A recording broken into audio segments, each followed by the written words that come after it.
We were talking about that this morning, how Mike Conklin reports to Mike.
Okay.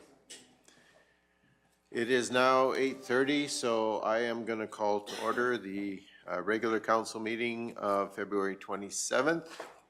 We have an agenda in front of us, and there are 2 additions to that agenda that I know of, actually 3, but so in the closed session, we have 2 updates on intergovernmental relations, section 21.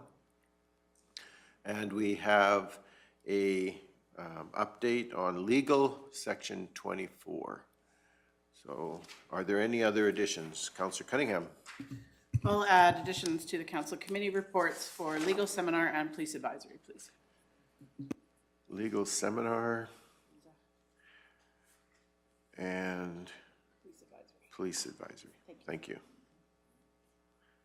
So 9.2 and 9.3. Any other additions? Councillor Christie.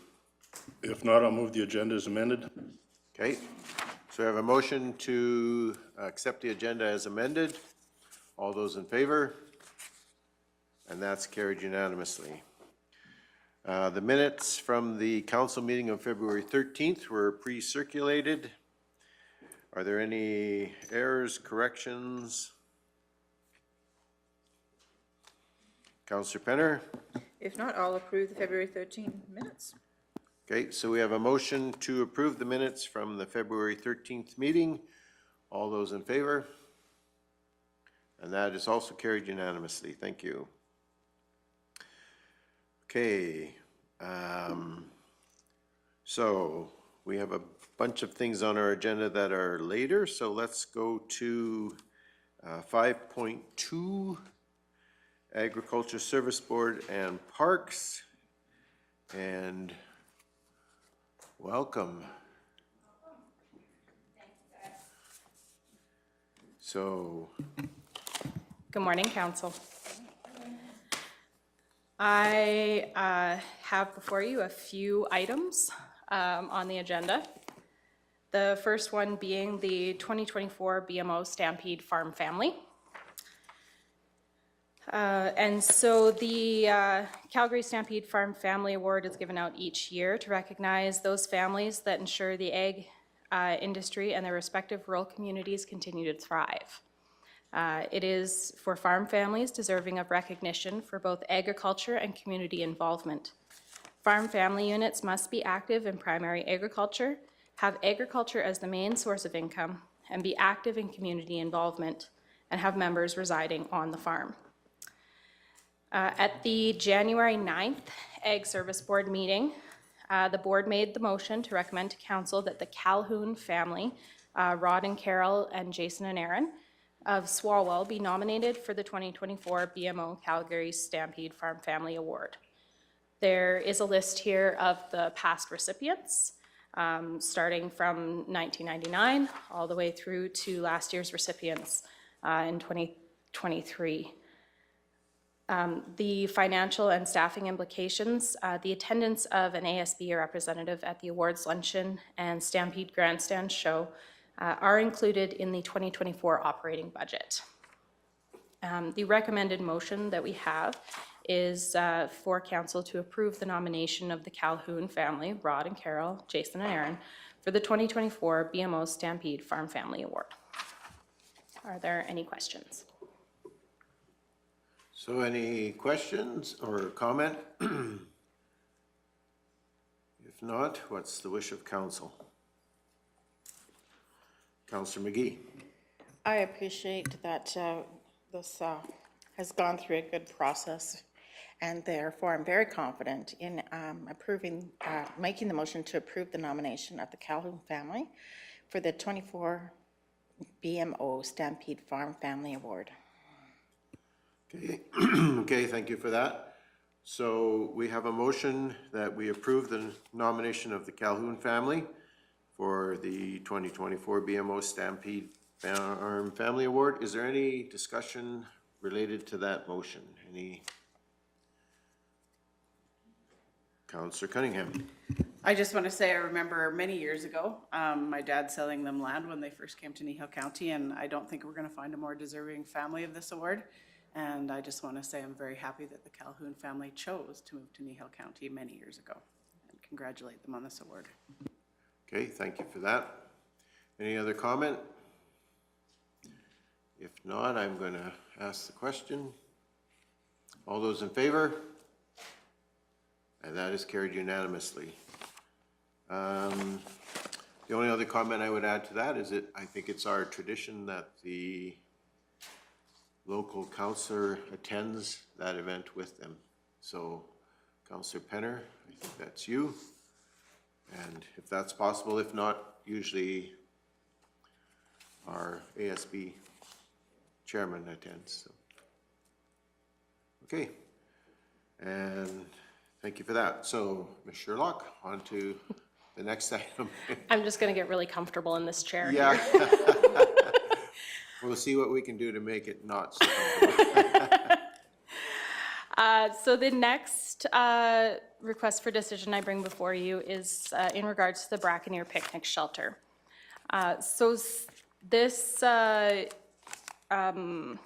facility, the Braconnier campground overall, was bought from the province in 1995 for $1 and includes the picnic shelter, an outhouse, and 8 unserviced campsites, along with a caveat for access for the campers to the adjacent private land for the dam for recreational walks by the water.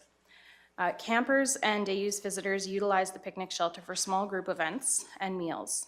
2023 saw 102 overnight stays at the site. In early 2024, so this January, while assessing the condition of the Braconnier campground picnic shelter, staff found significant dry rot in the foundation of the structure. This severely compromised the structural integrity of the structure, and staff have had to close access to the facility. Because of safety concerns with the shelter, staff will remove the structure prior to the start of the 2024 camping season. The concrete pad appears to be sound, and providing during the deconstruction that it actually is, we will leave it in place. So a rough estimate to construct a shelter similar to the one at Horseshoe Canyon on the existing concrete pad would be approximately $30,000.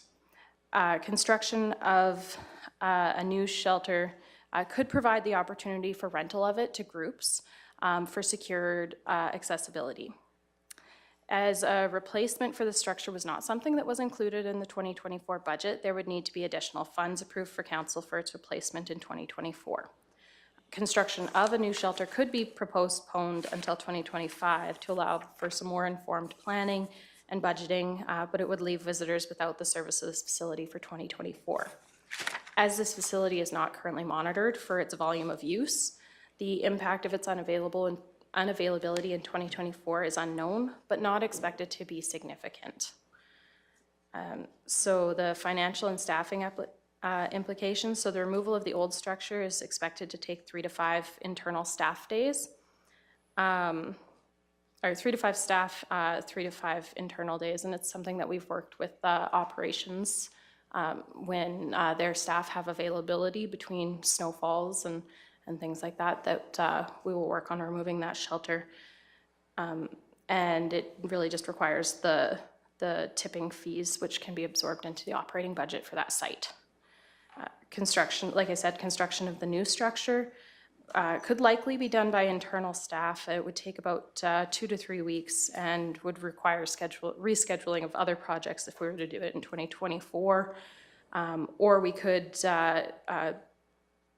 implement a contractor, though the amounts that, because it hasn't been something we've been able to explore, we wouldn't know exactly how much that cost would be. Like I said, the materials that we pulled from when we constructed the Horseshoe Canyon picnic shelter that you see here, we estimate that it would be around $30,000 in materials. So, are there any questions on the facility? Okay, so, Councillor McGee.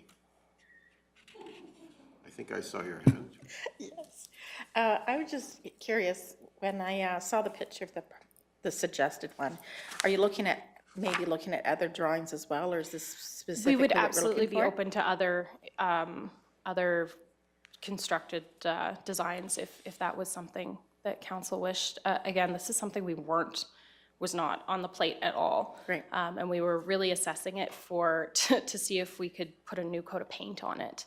And while they were doing that, it was, the rot, there was some surface rot that we knew was there. And then they got looking at the lower foundations and found it was completely unsound. Thanks. Just because I'm suggesting that maybe that particular structure might be more costly than what we actually have to have there.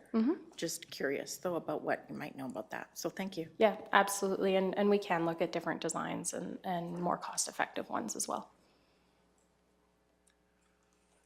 Councillor Penner. For sure, I'd like to see some different designs.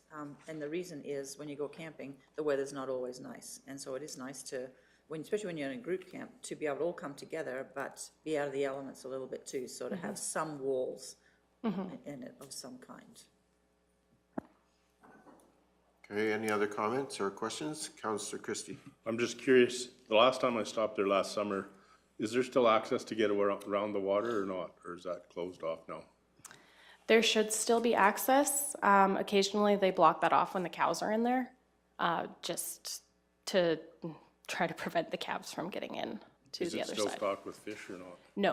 No, it hasn't been stocked for a number of years. The pH value is unsuitable for fish. Okay, thank you.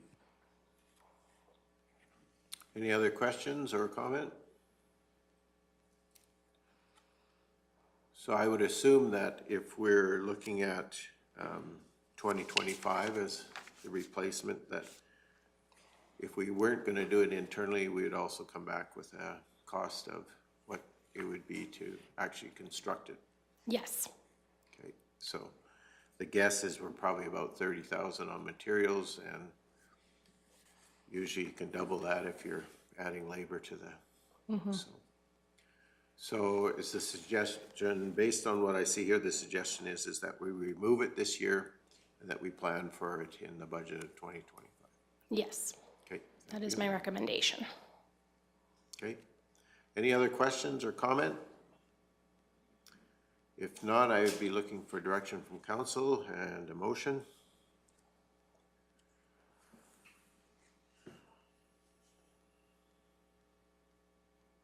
What's the wish of council?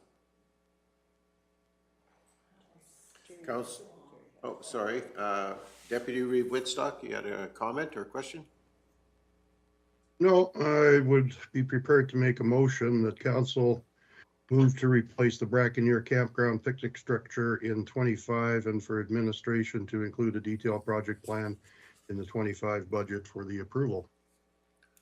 Okay, thank you for that. Councillor Phobes, did you have a comment? No, you're good? Okay. All right. So we do have a motion that council move to replace the Braconnier campground shelter in 2025 and for administration to include a detailed project plan in the 2025 budget for approval. Is there any further discussion or comment? Councillor Forbes. I'm just wondering, when would you have the specs for the buildings that would be coming? Because I just want to make sure we have enough time to look at them and bring it back if we don't like what you've brought forth, so that you have time to go find that before we actually have to budget this in December. So I guess what I'm looking for is when would be a timeline for you to have this information? September, October? Absolutely, I can have it long before then, should you want to review. Okay. Mr. Gannon, you had a comment? Yes, thank you through the chair. One of the strategies we're currently looking at is actually creating a standard for any of our shelters that we put out there and ensure that's in consideration.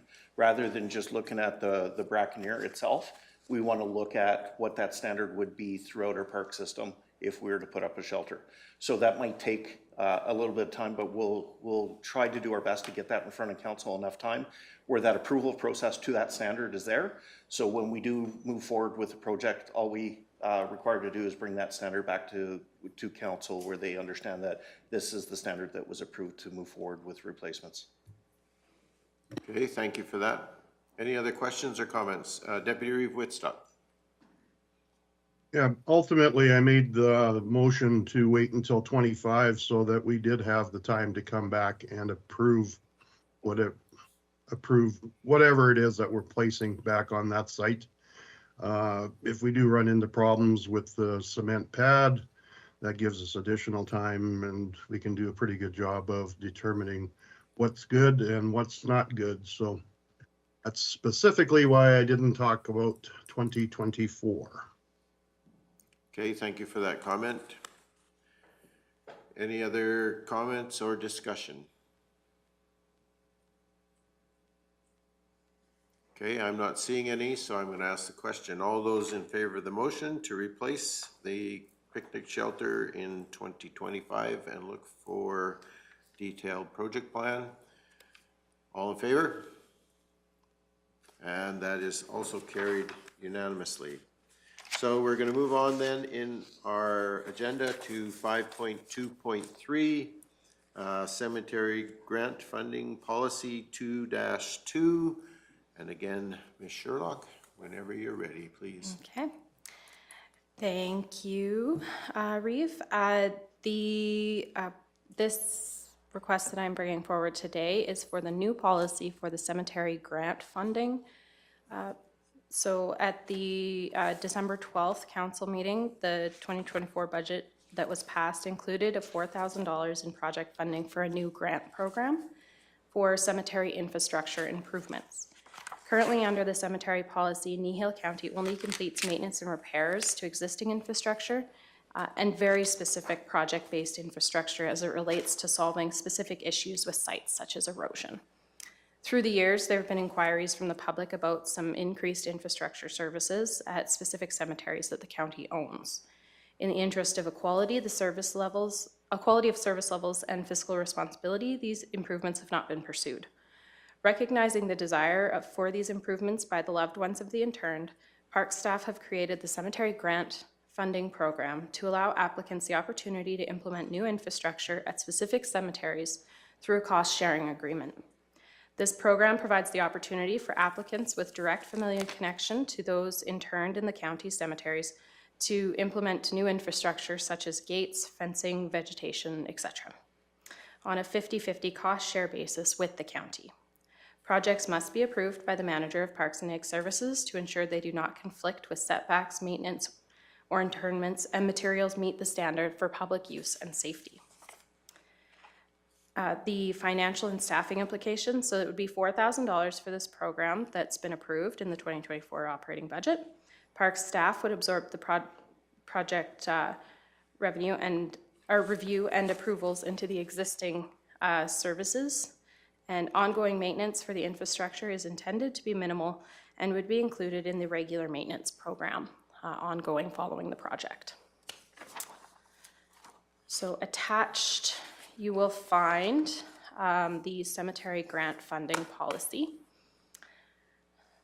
And would you like me to go through it, or have you had a chance to read through? So anyone need a detailed walkthrough or? Okay. It appears that everybody has had an opportunity to read through. So I'm going to give an opportunity for questions or comment. So Absolutely. thank you for that. Appreciate your presentation. Anybody have questions regarding the policy or comment related to the proposed policy? Councillor Christie. Just reading the nonprofit organizations, I know of a cemetery that needs some work. There's no real society left to operate that, but I think there's enough community support that I could get activity there, but probably not prepared to start a society to do that. So as long as it's a community group involved in that cemetery, you'd still be open to that grant. Absolutely, and so that's where the individuals' families portion comes in, so that those groups of people are able to put together without having that nonprofit status. Okay, I appreciate that. So I'd like to make the motion to approve the new policy 2.2 cemetery grant funding. Okay, thank you for that, Councillor Christie. Any further comment or discussion related to the new policy, which would approve cemetery grant funding? Any further discussion? Okay, I'm not seeing any. We're all clear with what we're doing, and we're all happy with the policy as it's stated. So I'm going to ask the question. All those in favor? Okay, and that is carried unanimously. So that new policy is now approved. Next on our list is 5.2.4, which is policy 2-1, cemetery policy. And again, Ms. Sherlock, whenever you're ready. Okay. So since the last revision of this policy, I know that it's been recently seen, but there have been a few occurrences within the cemeteries that have highlighted some of the gaps in the policy. The changes being proposed are to help make the standards and responsibilities of practices within the cemeteries clearer for staff, families, and the contractors involved. These changes will help avoid confusion and prevent future conflicts.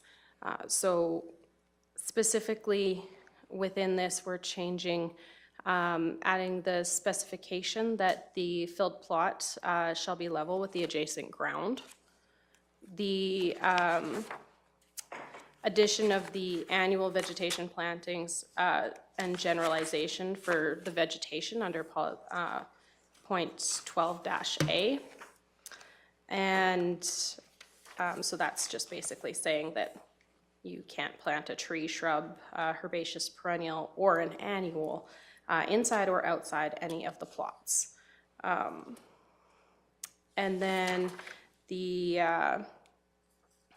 under 12-D and 12-E, they were redundant due to the changes in 12-A. And policy 13, we just further defined that the straightening or replacing of grave covers and headstones, in addition to the existing fixing, to be the responsibility of the family. In the event that the family can't be located, the county will proceed with that work. So it's really just defining what that repairs and maintenance is. And then the addition of point 14, so the artificial flowers, wreaths, glass vases, or other removable mementos shall be monitored and or removed at the discretion of Kneehill County staff should they begin to deteriorate or become a significant maintenance problem. Once the objects are removed, they'll be retained for 30 days, so the owner has time to claim them. So lots of times when we're doing cemetery maintenance work, there are items that and mementos that family place on the plots that aren't necessarily up for the weather conditions of being placed outside, as along with wire flowers and stuff that tend to deteriorate. So once that deterioration occurs and we're basically left with glass and pieces of wire hanging around, we'll clean that up. We can retain what we can so that families can claim them if they'd like, but lots of times they're beyond repair and beyond recognition, really. So we wouldn't just be going along clearing everything off of headstones. It would really just be those things that are starting to deteriorate. And then the removal of 16 as that falls into 13. So are there any questions to the changes that are being proposed? Thank you for that. So are there any comments or questions regarding this policy 2-1 and the changes that are proposed there? I have one question, and it relates to this policy and policy 2-2, which we just approved. And in this 2-1, we say that in 12A, I believe it is, where we talk about no planting of any trees, shrubs, or perennials. And in policy 2-1, we talk about if the improvements are made, and then we talk about care of any planted vegetation will remain the responsibility of the group or individuals for 5 years. So does that imply that there could be some planting that's taking place, or there is no planting allowed? So the planting in policy 2.1 12A is inside and directly outside the plot, so anything in those plots. So it's specific to the plot, not the It's specific to the cemetery. plots, not the cemetery itself. Okay, thank you for Yes. that clarification. Okay, appreciate that. Councillor Penner? Just for clarity, if a family would like to straighten a headstone, do they have to get, or notify yourselves that they're going to be doing it, or not? It would depend on the nature of it. If it's just a slight adjustment, then no.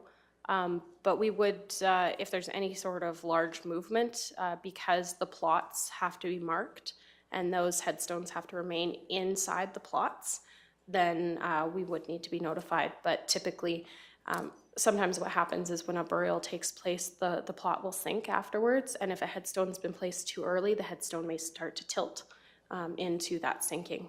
So then the family would just have to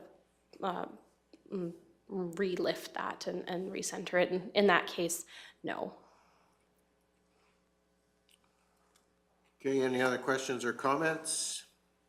If not, I would be looking for direction from council.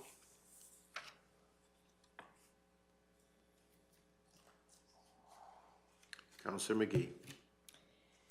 I move to recommend changes and adopt the policy 2-1 cemetery policy as presented. Okay. So we have a motion to approve the recommended changes and to adopt the policy 2-1 cemetery policy as it has been presented today. Any further comment or questions? If not, I'm going to call the question. All those in favor? And that is also carried unanimously. And I know you've gotten quite comfortable there, but we are going to just take a brief recess because we have a delegation at 9. So just to allow Mr. Niemi to get prepared. And so thank you, Alan, for your time. And Absolutely. we look forward to you coming back.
O'clock, and I'll call the council meeting back to order and welcome our delegation, Mr. Kevin Niemi.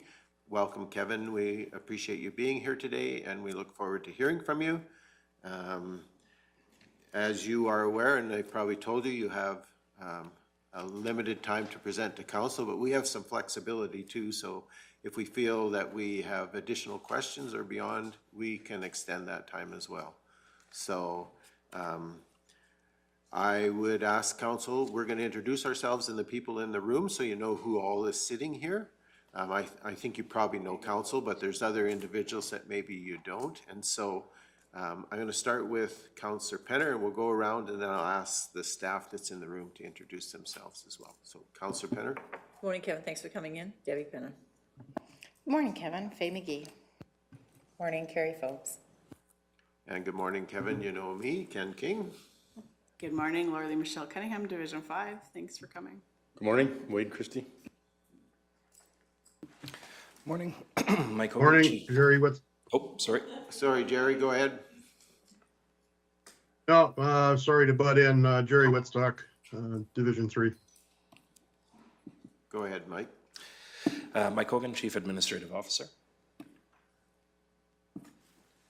Good morning, Kevin Gannon, Director of Community Services. Hi, Kevin. Mike is here, Director of Infrastructure. Good morning, Teresa Cochran, Director of Corporate Services. And of course, the person who keeps us all organized and on stream is, of course, Carolyn. Hi, good morning, Kevin. Carolyn. Good morning. So welcome, Kevin, and please proceed with your presentation, and we look forward to hearing from you. Thank you. Sure. Glad to be here. My observations, it's about regarding the Kneehill County, the taxes, management, budgets, and this is my shotgun commentary of many things. What alerted me to a lot of things was one thing. I saw that in the budget, farmland taxes are forecast to increase by 17% higher in this 1 year. That's a concern that opened up a whole other can of worms to discover. That's a concern that's stacked upon the fact that farmland tax rates between 2018 and 2023 were already doubled just by looking at the past tax rates. So now add in another 17%, well beyond inflation.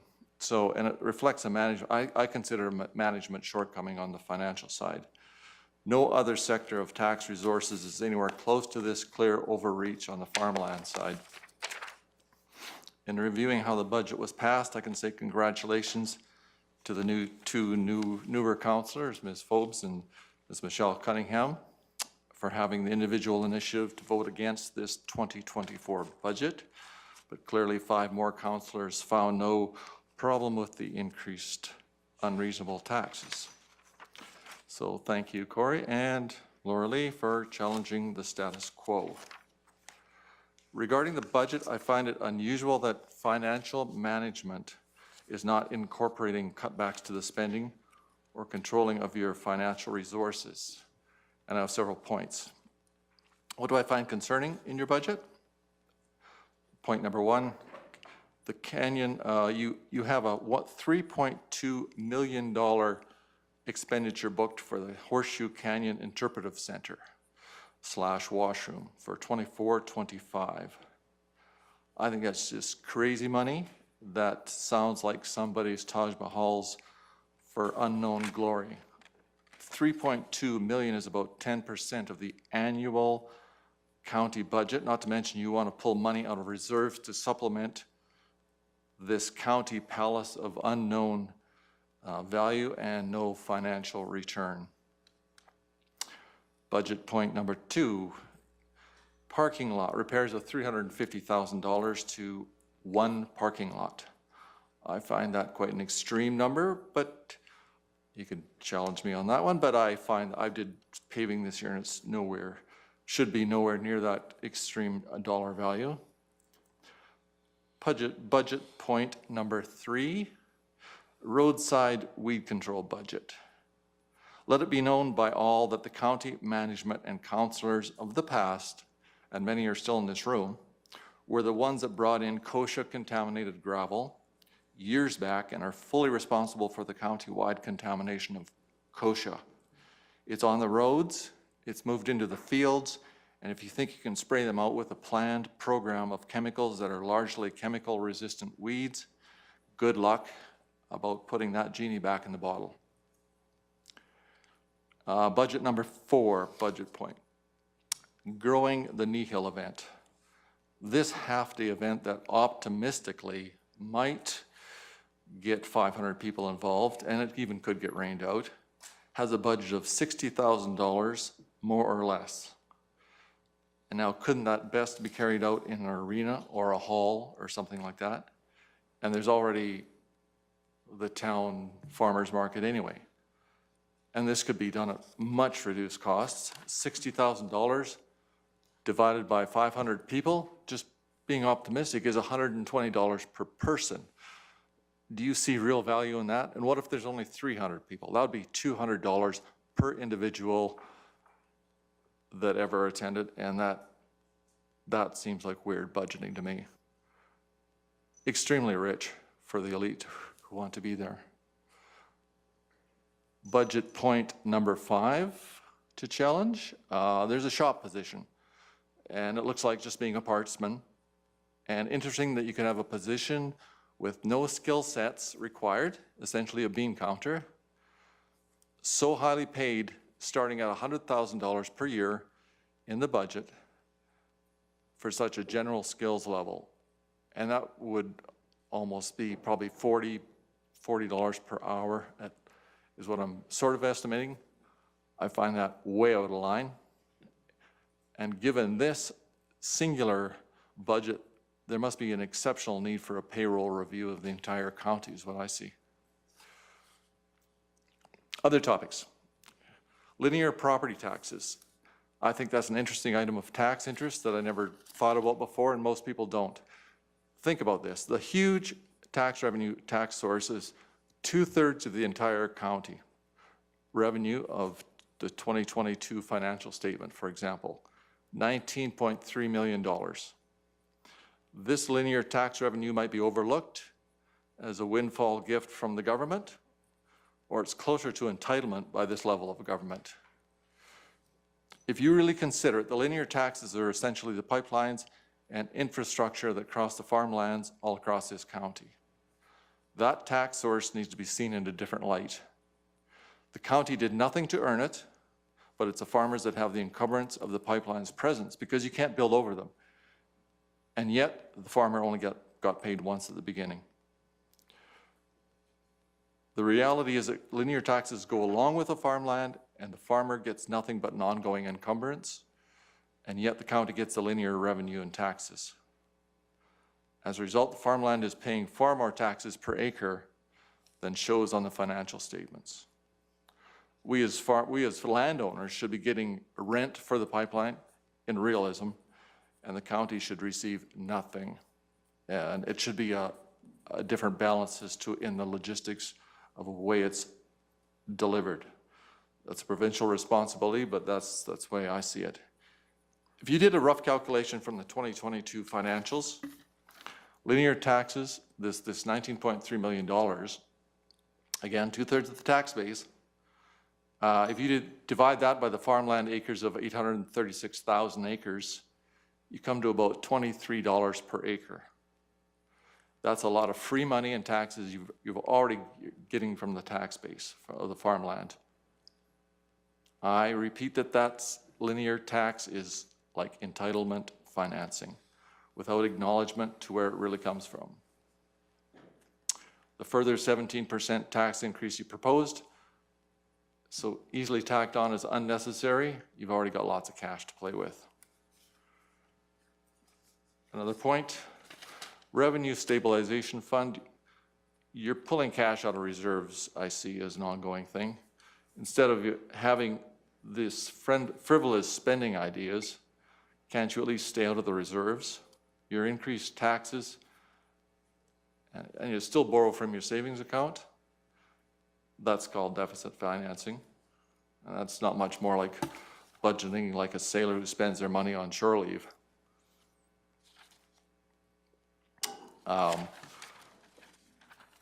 ratepayers meetings. Another side topic. I believe there's a lot of value lacking with the trendy new style of the county's ratepayer meetings, where you have the colorful little booths around the hall, and instead of a real adult meeting, it kind of lacks a common presentation. These dog and pony shows are a downgrade in information for the ratepayers to share as a group, interpret, and perhaps challenge. If an annual meeting for a major corporation was done in this style that the county is stuck on, they'd be chastised and charged with unprofessional conduct. Ratepayers are shareholders, and shareholders deserve a professional explanation with common Q&A sessions for everyone to hear en masse. Maybe there's a fear of management in having a common front. So this individual contact method of having little booths around the hall is a way to keep issues from gaining traction. So it doesn't let the ratepayers really give a full challenge to the process of the county. And back to a budget item, along with this meeting category, you have $51,000 allocated for enhanced public engagement. Do you people not know how to conduct a meeting without having a fancy cost to it? I find that ridiculous. One last item is, I see there's a potential drought coming and water issues, and have you addressed the frack water, the trucks that are flying all over the country already? And I happen to just notice also that the pond is on your territory is getting water from somewhere, because the tubes are all laid out for another infusion of water from somewhere. So there needs to be a concern about the water. Anyway, with all that, I certainly welcome your back feed. Okay, thank you for that. Are there any questions or comments from council for Mr. Niemi? Councillor Phopes. So when we attended the ASB, because you are correct about the kochia and it being an issue, we made a decision that we would try a different route of mowing the land this year. And so the increase to that was put into the budget because on the ASB side. So yes, that increase was because of this decision that the ASB board had made, just for your information. Okay, thank you for that. Councillor Christie. The other comment I'd like to make is that the water that's put into these ponds, we have no jurisdiction there at all. Like that's Alberta Environment and AR, and we have no jurisdiction there.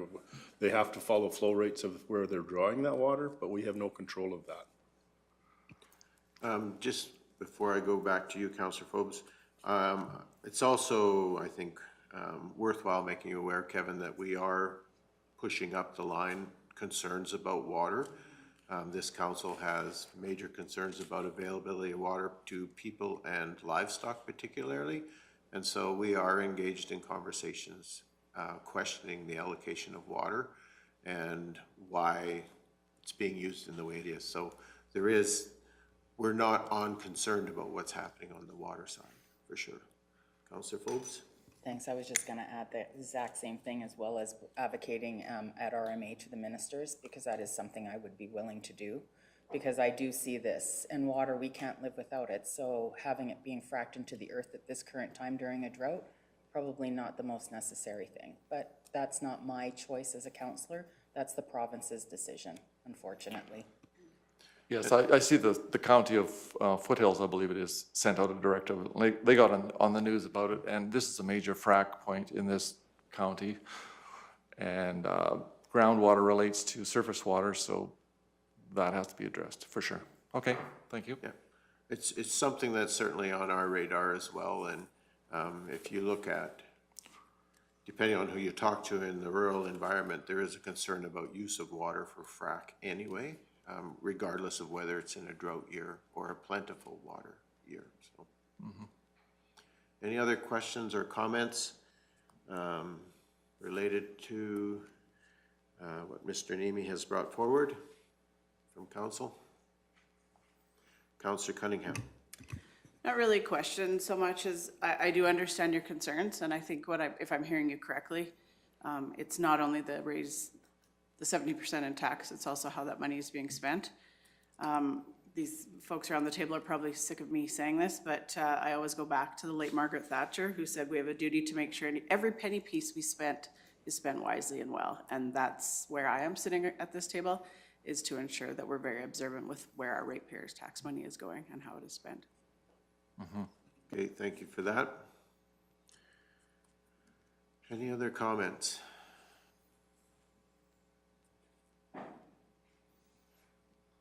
I'm not seeing any, so I would say thank you, Kevin, for being here.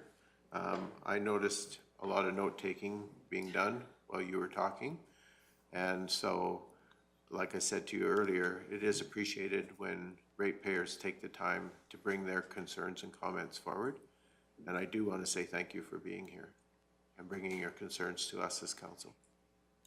You're welcome. Okay. Please feel free to, outside of this environment as well, to be in conversation with us. And vice versa. Okay, Okay. thank you. Appreciate your time. I'm going to suggest that we take a brief recess. I need to, so let's say we're back here at 9:30. So we're in recess till 9:30.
Okay.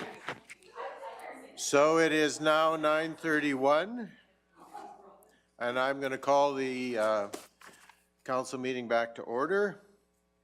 And the next item on our agenda is an opportunity to celebrate a funding contribution to the Wimborne Community Center.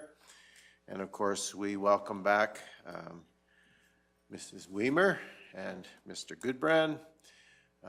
Thank you for coming and joining with us today.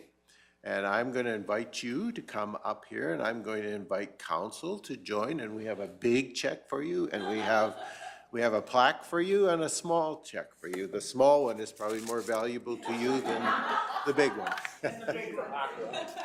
So please come on up.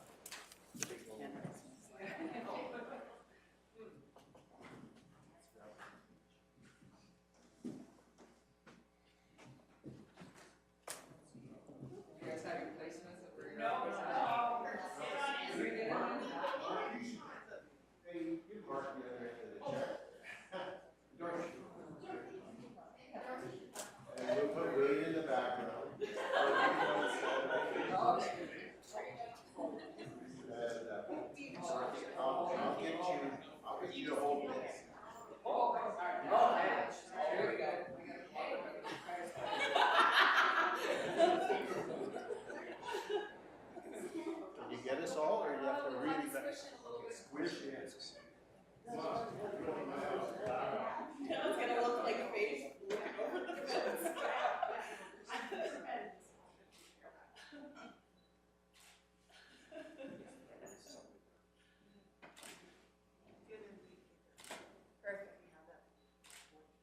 One of those panorama lenses. We're good?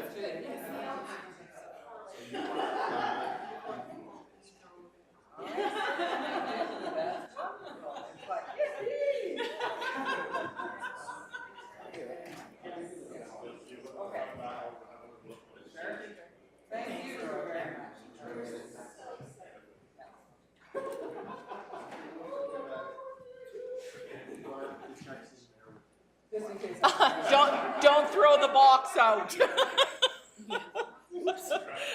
go dumpster diving. Oh, I've done it. Yeah. You mean garbage bags I've gone through at my house looking for something that I thought I threw out, and then went through them and was like, nope, not in here. But you just have to check it off the list, right? Thank you so very much. Yes, thank you. Well, Mark has incredible.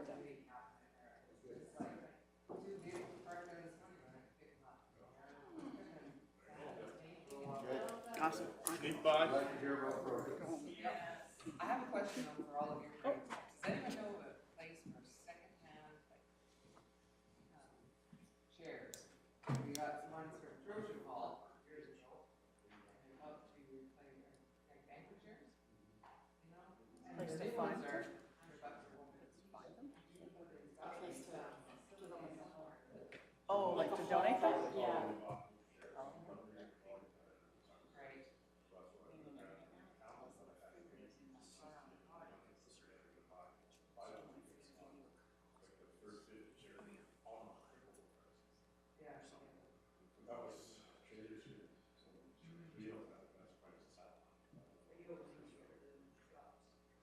Get rid of them, but then also make some of those big facilities that we don't have to have a brand. I don't know how you like it.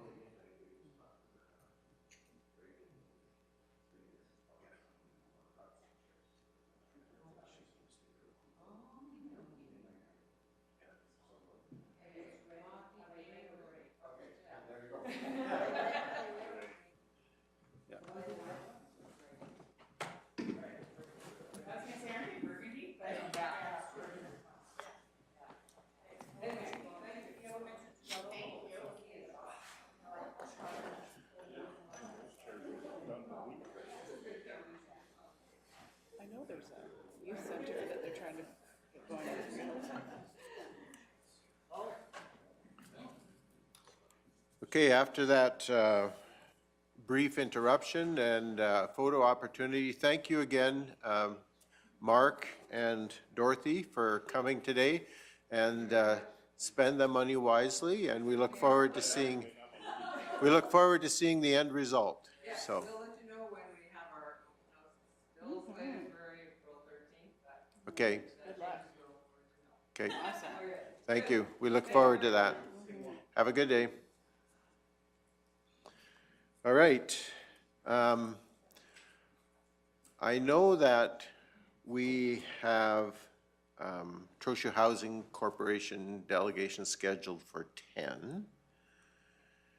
Would council indulge me in allowing Mr. Smalden to make his presentation now? Sam, if I bring you early, would that be okay with you rather than making you wait? Or are you anticipating someone joining you? Okay, then we'll wait. Okay. All right. I didn't want to make you wait if you're here just by yourself. Okay. All right. It might be the first and last time, so. Okay. All right. So then we'll go on in our agenda to 5.2.5, which would bring back Ms. Sherlock, and we will be talking about Parks Drone Policy, which is 5.2.5. So welcome back, Fallon, and whenever you're ready, please go ahead. Okay, thank you. So the last policy I have today is the drone policy, the Parks Drone Policy.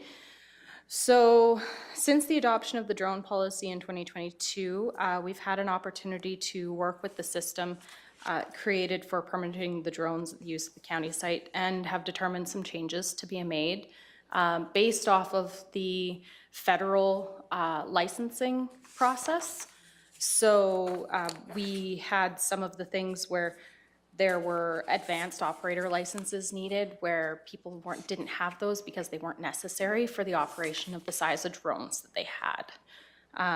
And so because there is the minimum basic operator's license, we have now adjusted the policy to more closely reflect the federal legislation, or federal regulations. So before you is the changes in the policy. So we have updated policy guideline 3, just adding in that they must comply with Transport Canada regulations and requirements, that drone operators must, at a minimum, have a valid basic operator's license, but may be required to hold the advanced operator's license in compliance with the Transport Canada regulations and restrictions. So that would fall back to that sizing and to their own regulations. So, and then the documentation of applicable valid drone registration and operator's license must be provided to the county upon submission of the application. And that there is a certificate of the liability insurance with Kneehill County as the additional insured. So, are there any questions to the changes? Okay, thank you for that. Council, any questions or comments related to the proposed drone policy? Councillor Phobes? It's more of a, for clarity. When you're doing this, is there a place for if somebody was reading this policy that they could just touch it and then go to the federal part of it? We don't have it linked in the policy, but we can. Because I just think sometimes those links would be lovely. Just makes sure, I love when I'm on a site and that happens, where I can just hit and go to the next one and go look. That may be more of a Carolyn question. We actually currently can't in our process because we actually, when we require signatures on our policies and then we have to scan them in. So when you scan them in, the links then would not work. But we do have the reference to the permitting and everything on our website for drones, and so we're able to link through there. Okay, thank you for that. Councillor Penner. Now, this is just for clarification. This is just for commercial drone use, and whereas the little recreational drones are not allowed at all, correct? Yes, correct. Okay. And if a recreational drone is used there, I'm not sure if you had any complaints this last summer, is the process to complain to the staff that are on, that are there at the time, or they'll probably know, they'll figured out that there's one flying from the noise, but. Yes, sometimes it can be difficult to locate them, but the staff that are on site will approach anyone flying an unlicensed drone and will tell them that the site is a no-fly zone, and typically people are very receptive and take it down. It's something that's very common, and so, you know, typically people are you know, acknowledge that that is the standard. And it's also key to note that this applies to all Kneehill County properties, not just our signature property at Horseshoe Canyon, correct? Yes, so this applies to all Kneehill County parks. So Horseshoe Canyon, Orkney Viewpoint, the campgrounds, those spaces. Councillor Penner. So furthermore to that, the amount of signage, do we have enough signage up that says that?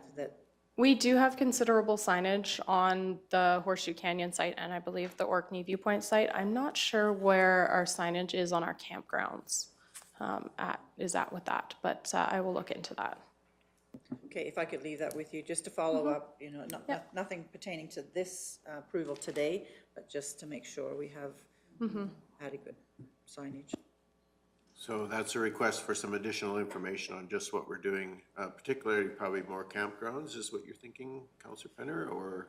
Correct, which sounds like that it may not be at them, but just, I think just check all our locations, to be honest with you, if you feel there's adequate signage that cannot be missed. Okay, thank you for that. Councillor Phobes. And in addition to that, on the website, is there a disclaimer somewhere that says that for when people are booking our camping sites? Because maybe that could be added.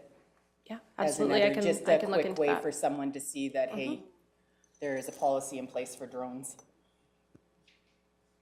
Okay, thank you for that.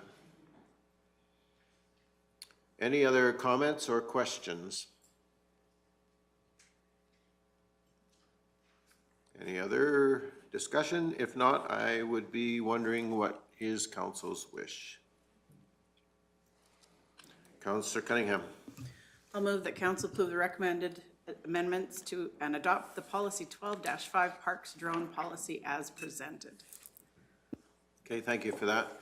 So we have a motion to approve the recommended amendments to and adopt the policy 12-5, the Parks Drone Policy as presented. Any further discussion or comment?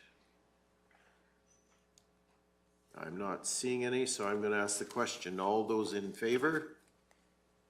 And that is carried unanimously.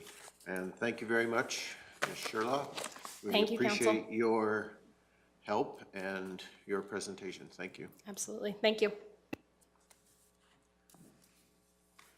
So moving on in our agenda would be 5.3.1, and that is the RCMP Quarterly and Protective Services Report.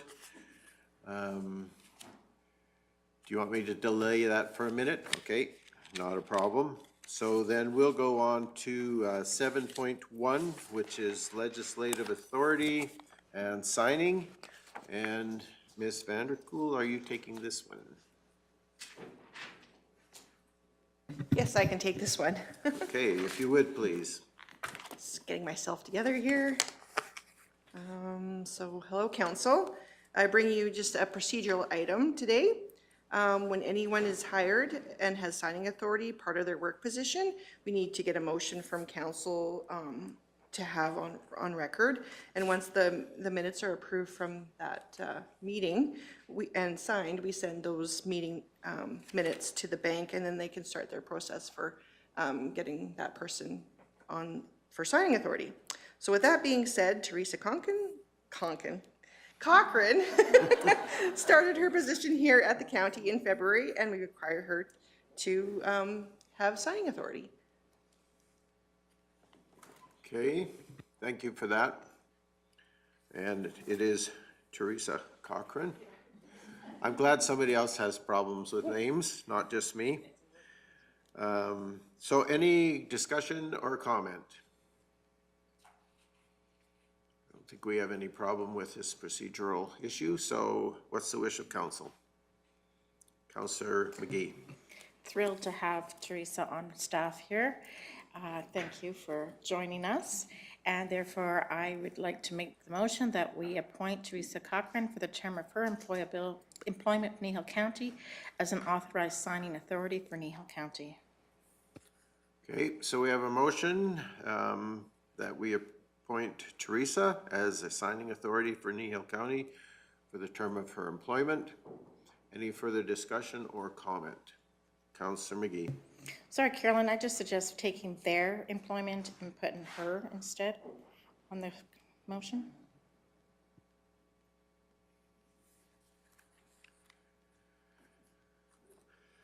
Okay. Any further comment or discussion? If not, I'm going to ask the question. All those in favor of the motion to appoint Teresa? And that is carried unanimously. See? That kind of officially makes you part of the family now, so welcome. All right. Welcome, Ms. Grossfield. So we're going to go back to 5.3.1, and I'm sure we can deal with this before 10. So if you want to go ahead, welcome. Anytime, please. Good morning, Council. Thank you. So I'm bringing you today the RCMP quarterly report and the Protective Services report. So we have 5 detachments that serve Kneehill County: Three Hills, Innisfil, Drumheller, Bicycle, and Olds. We do not include Innisfil stats because it's just such a tiny little corner up at the top. So part of that, for the RCMP to serve our communities, they want to know what the priorities are for our, so if council can set those priorities. The 2003 ones are there, the priorities that you guys did set, and then we communicate that back to the RCMP detachments, and then they report on that back to you. So that's kind of what all their stats are. They include their stats, but they also include that community report that has all the synopsis of what they've done in the community based on these priorities that you guys have set. The 3 detachments are coming next meeting to present to council. So if you have any questions for them on those stats, please stay tuned. So all 3 of them, so Olds, Three Hills, and Drumheller are all coming to the same one. And then I've offered that to Bicycle as well for another day if you guys do have questions for them. Did you have any questions on those priorities? Okay, Councillor Christie. I guess my only priority would be a question directly to them.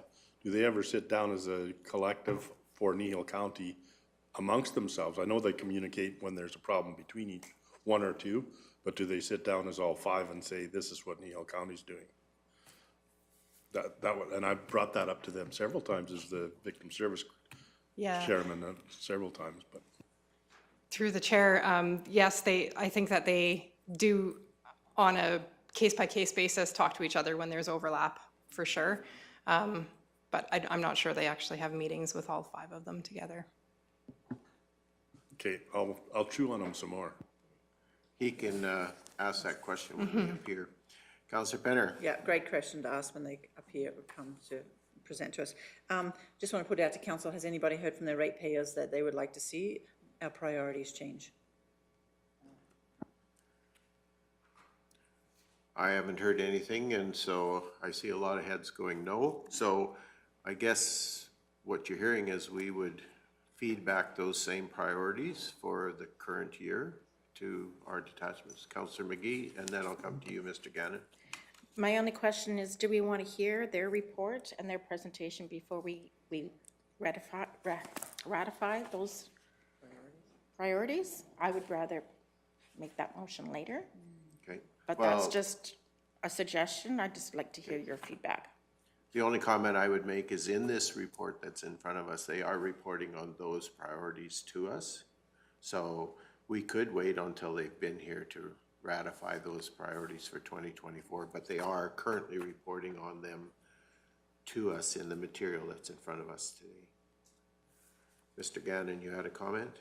Yes, thank you through the chair. With the comments from Councillor Christie, it could also be council's priority that all detachments sit together on a certain regularity in order to discuss a collective approach to the other priorities. So that could be a direction or a request from council. And you could use potentially that avenue to start that discussion.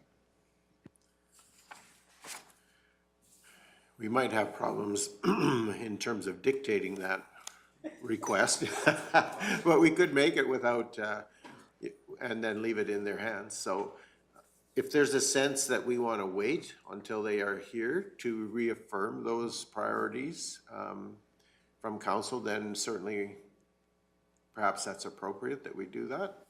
And if we're more comfortable waiting for that, then I'd say let's wait.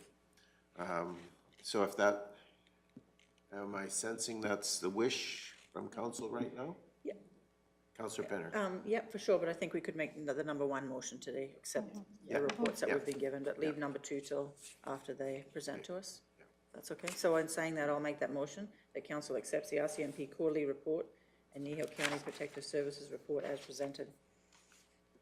So before we vote on that motion, I'm going to give Ms. Grossfield an opportunity to walk through the Kneehill County Protective Services report. So if you would do that, please.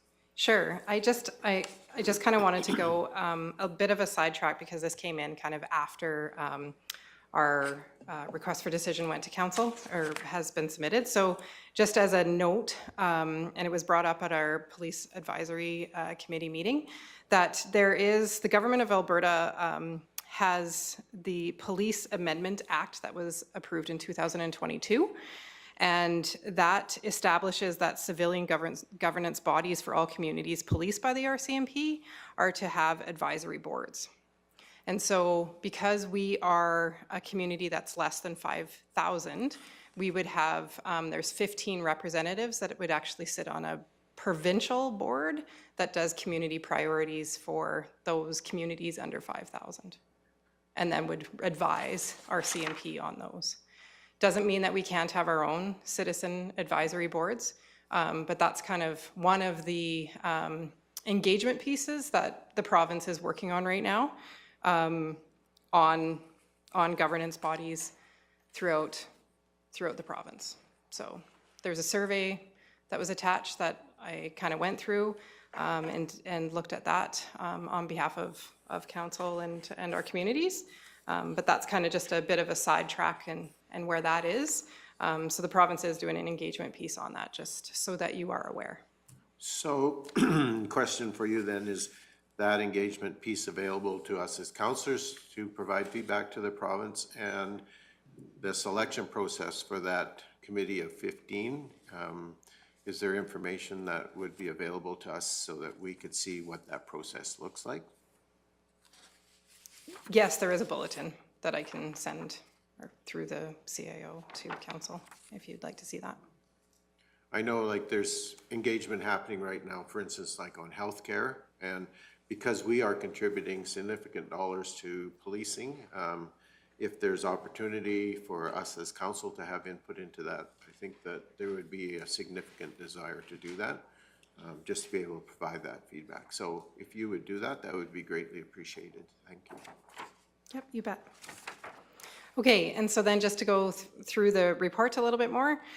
So Protective Services report, again, we have one active officer for much of this time. So we had 9 warnings for the Traffic Safety Act, 3 animal control files. We had a presentation to a grade 9 class on freedom of rights and jurisdiction, and so that went over really well. We had 1 community presentation in Acme on scam prevention, and since that presentation, we actually had multiple people reach out to Officer Kerwin to ask for more questions and to report some stuff to RCMP, so that was good. We took in the dementia training as well with the RCMP on that, and some first responders, so. Contracted hours are there for the municipalities, and I just want to note that due to the 1 officer, we haven't been able to achieve the entire contracted patrol hours, just due to over December and January and holidays and stuff like that. So we were close, but we weren't quite at the required hours. So And then emergency management, we hosted 2 emergency management meetings in the region. We hosted a Director of Emergency Management course, and we're continuing work on the business continuity plan here in amongst the organization. And then on fire, we hosted 2 fire chief meetings. The standard operating guidelines have been emailed out to each municipality, and the fire departments have put those into play. That's the 20-year document that we finally updated. So that is complete, but ongoing at the same time. And then the truck repairs, Linden repair was completed in December, and Trochu's is being worked on right now. And then in the council report, you'll see that the Three Hills, Kneehill County engine is on its way as well, so. Okay, thank you for that. Are there any questions or comments for Ms. Grossfield regarding the report? I'm assuming our new CPO is getting up to speed and getting qualifications in place so that she's able to help. You bet. The application has been sent into the province. Okay. So it'll take about 2 to 4 months for approval. Okay. Everything takes time. The wheels of government move slowly. Any questions regarding the report? Otherwise, we do have a motion in place that we accept the RCMP quarterly report and the Kneehill County Protective Services reports as presented. So, Councillor Forbes? It's more of a question, until she gets approval, what is she actually doing? I know I'll have someone ask me this after this conversation, so let's just do it now. Through the Reeve, yeah, it goes through an extensive orientation period as well. So lots of training because she comes from a different background that doesn't include traffic. We do a lot of training on traffic enforcement. Lots of courses right now and updating her skills on a lot of that stuff. And she can also do some bylaw enforcement work. So, and school, like preparing school presentations and stuff like that as well, if they're in the office. It's always interesting to hear us talk about traffic enforcement because we do more traffic education than enforcement, but I appreciate that approach. Just where you need a ticket, we'll give it, but if you don't, then we're just going to have a little chat, right? So it is quite an involved process to get that new officer up to speed, and certainly she works closely with our current officer as well. So, Mr. Hogan, you had a comment? Yeah, to build on that, Ms. Grossfield touched on the administrative duties and stuff like that. So there's a lot of those internal, whether it's reviewing policies, suggesting updates, just getting familiar with them. But that includes in the field as well. So there's a process of actually getting accustomed. I say accustomed, familiar is a better word, with the county. So, you know, as an example, if you're not coming in from the county and somebody says, oh, this is out in the Allingham area, you don't know where that is. So there is a process too of them working with the current existing staff and peace officer, becoming familiar with different areas of the county as well that takes place. Okay, if there are no further questions or comments, I go back to the fact that we do have a motion in front of us that we accept the reports as presented. Is there any further discussion or questions related to those reports? Okay, I'm not seeing any, so I'm going to ask the question. All those in favor of the motion? And that is carried unanimously. And thank you, Ms. Grossfield. We'll look forward to seeing the RCMP at our, you said our next council meeting? Okay. We'll look forward to that. Thank you. Okay, at this point in our agenda, it is now 10 a.m. and we have a delegation from the Trochu Housing Corporation. And so I'll give Mr. Smalden a few moments to get set up and Carolyn to help him, and then we look forward to your presentation.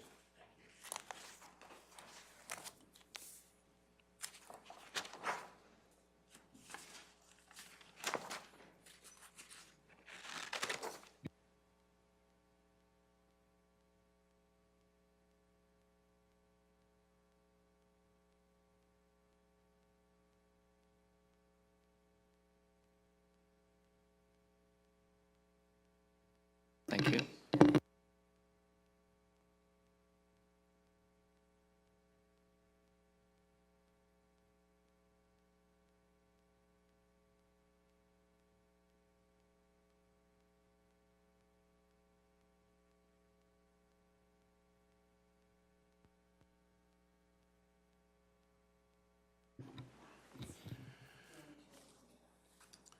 Okay, welcome. Mr. Smaldon, on behalf of council, welcome you, and we look forward to your presentation from Trochu Housing Corporation.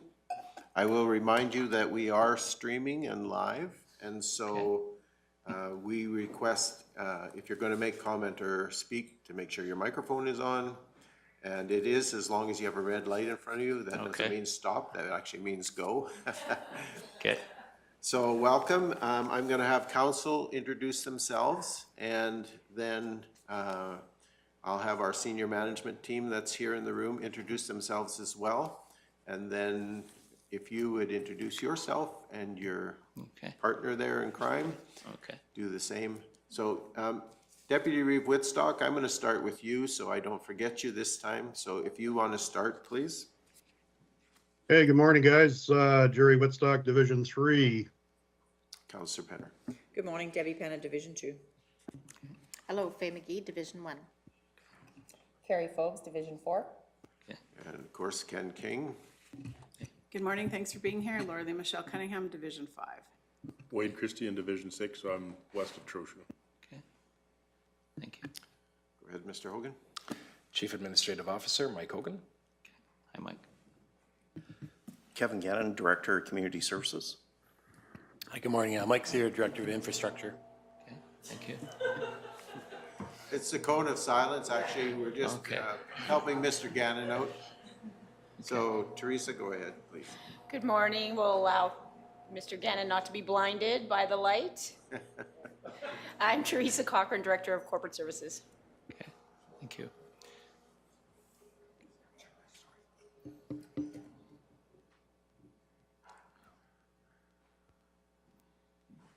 And I'm Sam Smaldon. I'm the President of Trochu Housing Corporation.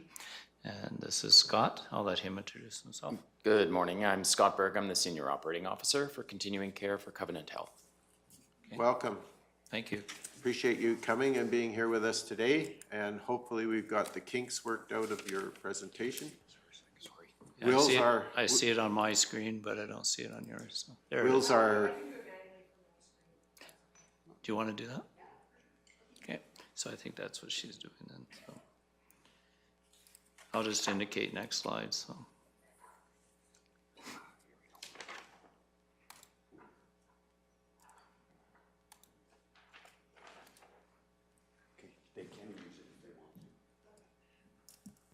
I'll let you drive if you wish.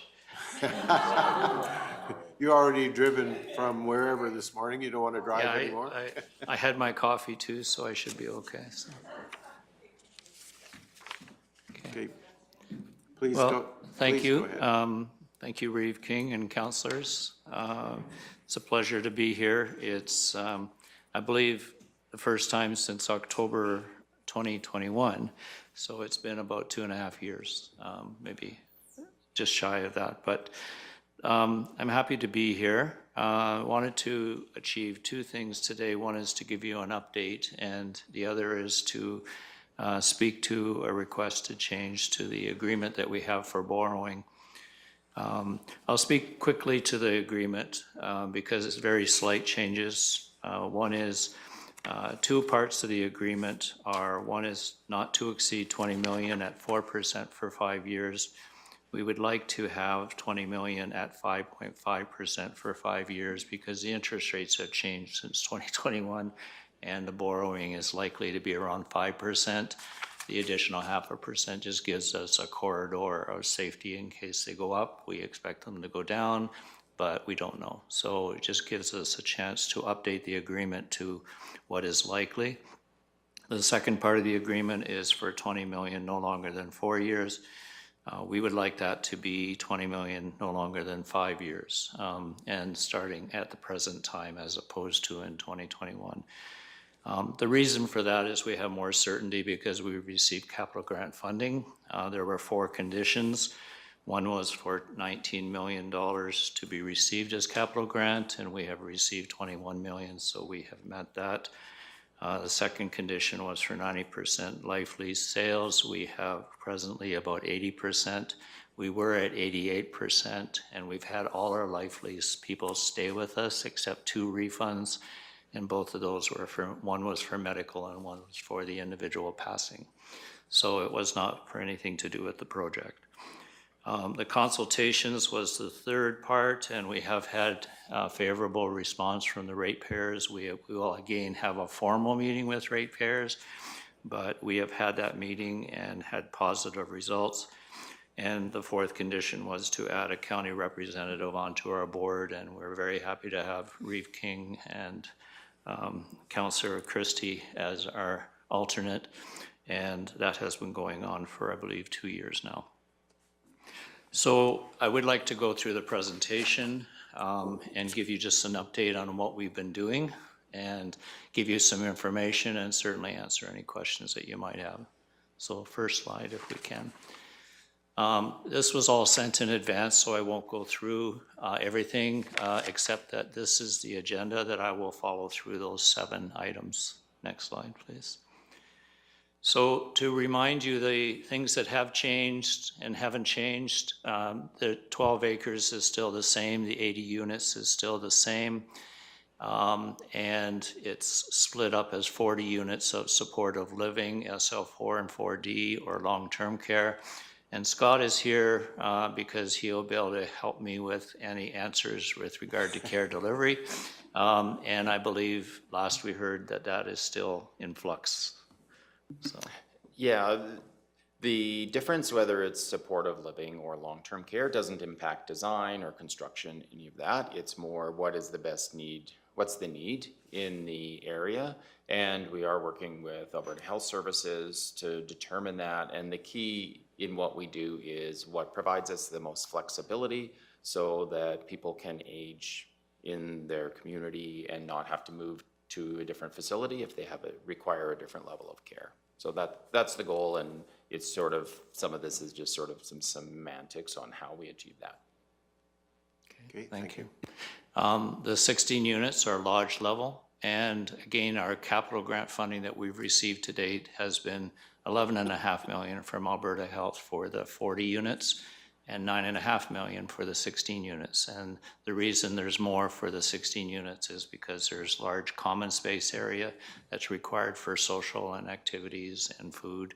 And so that's not on a per unit basis. So that totals $21 million that we have received with letters from Alberta Health and Alberta Seniors Ministers.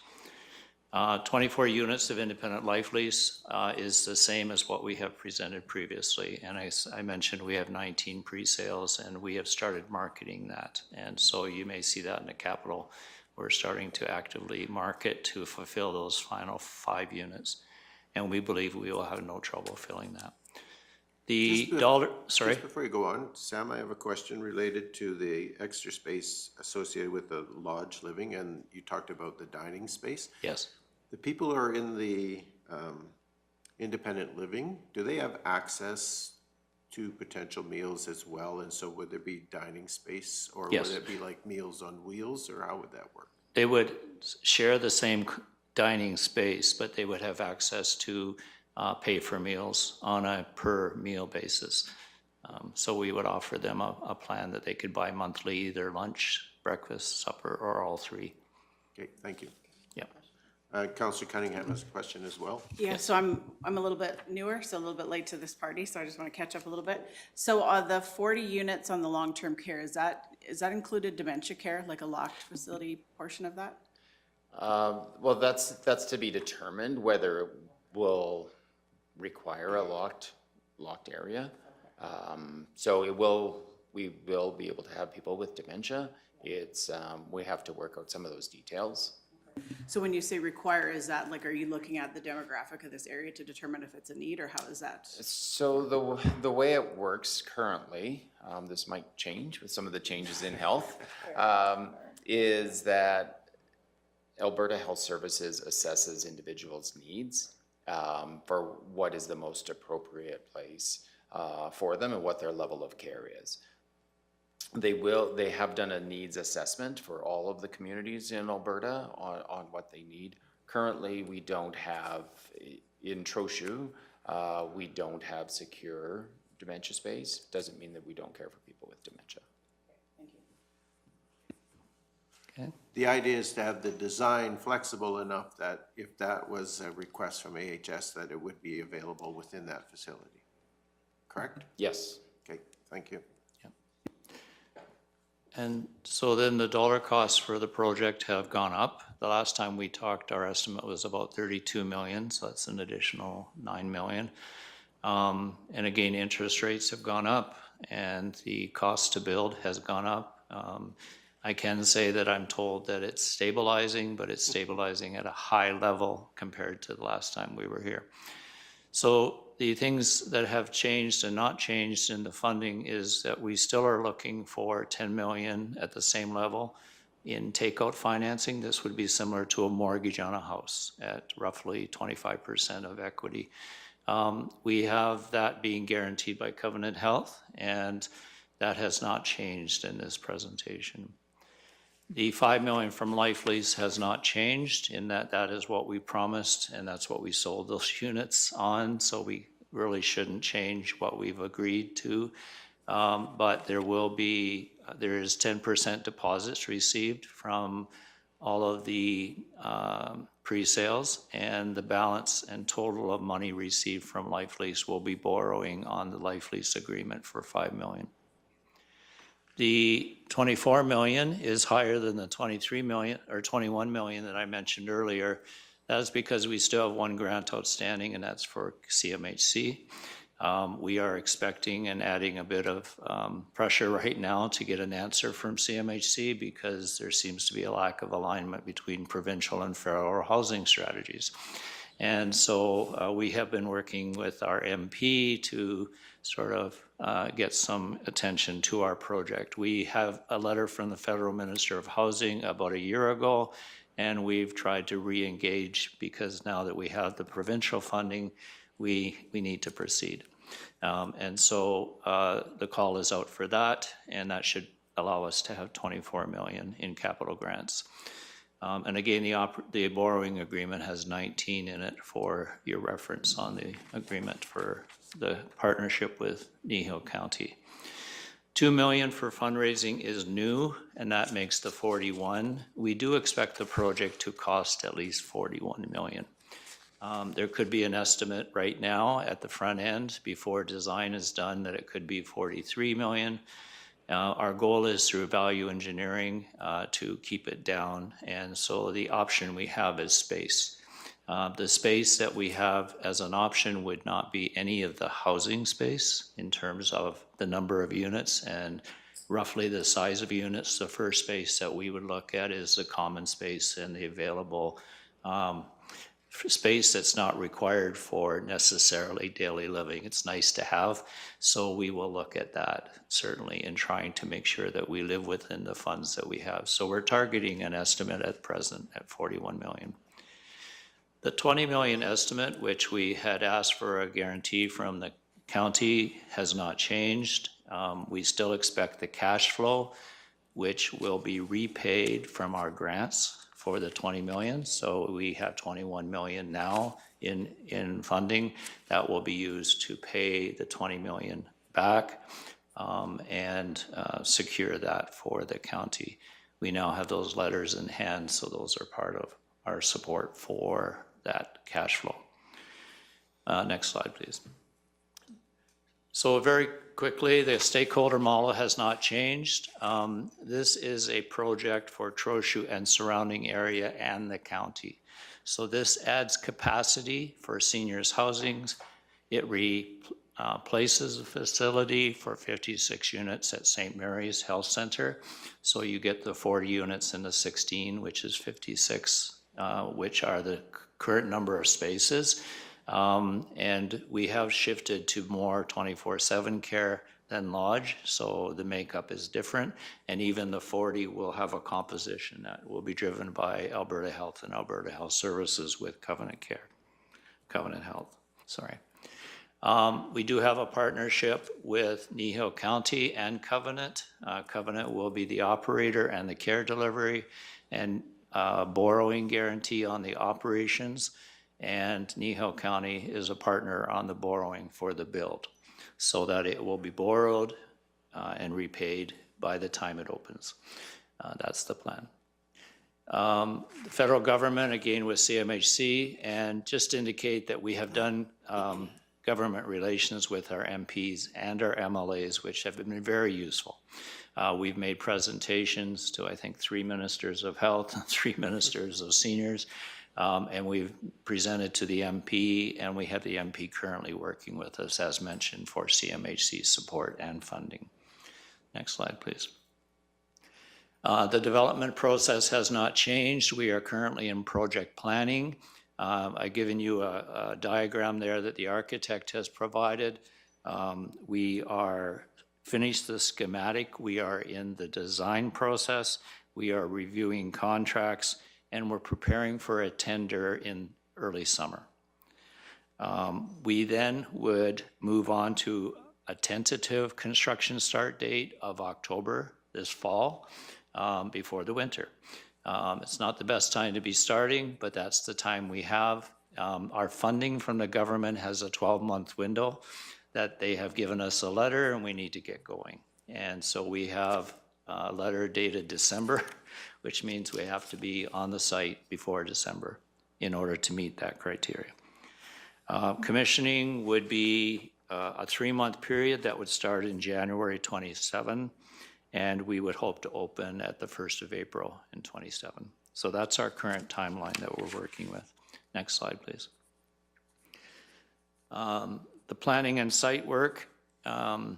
Basically, we have received grant letters as indicated. We're applying for $3 million from CMHC. We did do an RFP process for architects and construction management. We now have our partners. We started that in November, and we concluded that in the middle of January. And we had 14 RFP submissions for construction management. We had 9 for architectural design. And we have selected Arcadis out of Calgary as our architectural design firm, and Shunda Consulting and Construction Management out of Red Deer as our construction builder. And so those have been approved, and we're currently in contract negotiations with them to finalize that as per the bids that were given. Again, the detailed design is taking everything from the concept through to tender drawings. That means everything that's a requirement, a safety code, a health requirement, everything has to be now written in and drawn. And the intent is then to have a tender in the summer, and with that tender have a budget and a guaranteed fixed price in September to be approved by the board before we proceed. And so we would also, we've already started work on the site. The site is just north of town on the east side of Highway 21. And you'll notice it's a grain field. At the top of the hill is where the site will be on that location. And we've already started the work. We just received the geotechnical study today. We're sending that off to the architect so we can actually get title to that property and define the border, and then get a road in there and get infrastructure in. So all of that work is going on for a September start on the site. So there's a lot of work going on. Next slide, please. Thanks. So basically, we have to also work with the Assistant Deputy Minister of Municipal Affairs because we have debt ratio constraint under the MGA that we will be exceeding. So we simply have to ask for permission to extend that. And what they require is for us to show that we will come back within debt ratio room within a certain number of years that's reasonable. So we have a business plan that will demonstrate that. So we will be getting that approval. We will be getting the Minister of Municipal Affairs to approve the borrowing by the town to be able to take on this debt because it currently exceeds the debt ratio. And because it's project-based, the business case that we have will be used. So we've been addressing that over the last 3 years, but we've now activated it again now that we have funding letters, because they did not want to move forward until we had funding letters. So we've now got the green light on that. Again, updating contracts is what we're doing, as well as the business plan. Today, we're speaking about the Kneehill County agreement dated October 21. We'll finalize the borrowing and operating agreements with Covenant Health. We'll finalize contracts with the prime consultants and the construction manager, and finalize capital funding agreements with the province. So again, the province has requirements that the design be approved by Alberta Health at 30% and 70% and the final drawings before we start. I can let you know that we have submitted the 30%, and that was just yesterday, so if Scott's finding out, that I'll be sending them to him. So again, that process is going on. Our design meetings are every 2 weeks for the next 6 months, and we had our first meeting on February 15th, and our next meeting is this coming Thursday. So we have a whole host of people that are attending that. Next slide, please. This is just a picture of the front page of the concept and the detailed drawings at the 30% stage. Certainly we can provide you a copy, and I think there might be a copy on the website, I'm not sure, but certainly we can supply one if you would like. Next slide, please. The work plan and timeline goes out from the current date on through to the end of the opening date. And this is provided by our architect, and you can see that that's the schedule that we're following. And so we're at the top left portion of that right now, working our way down through to the bottom right.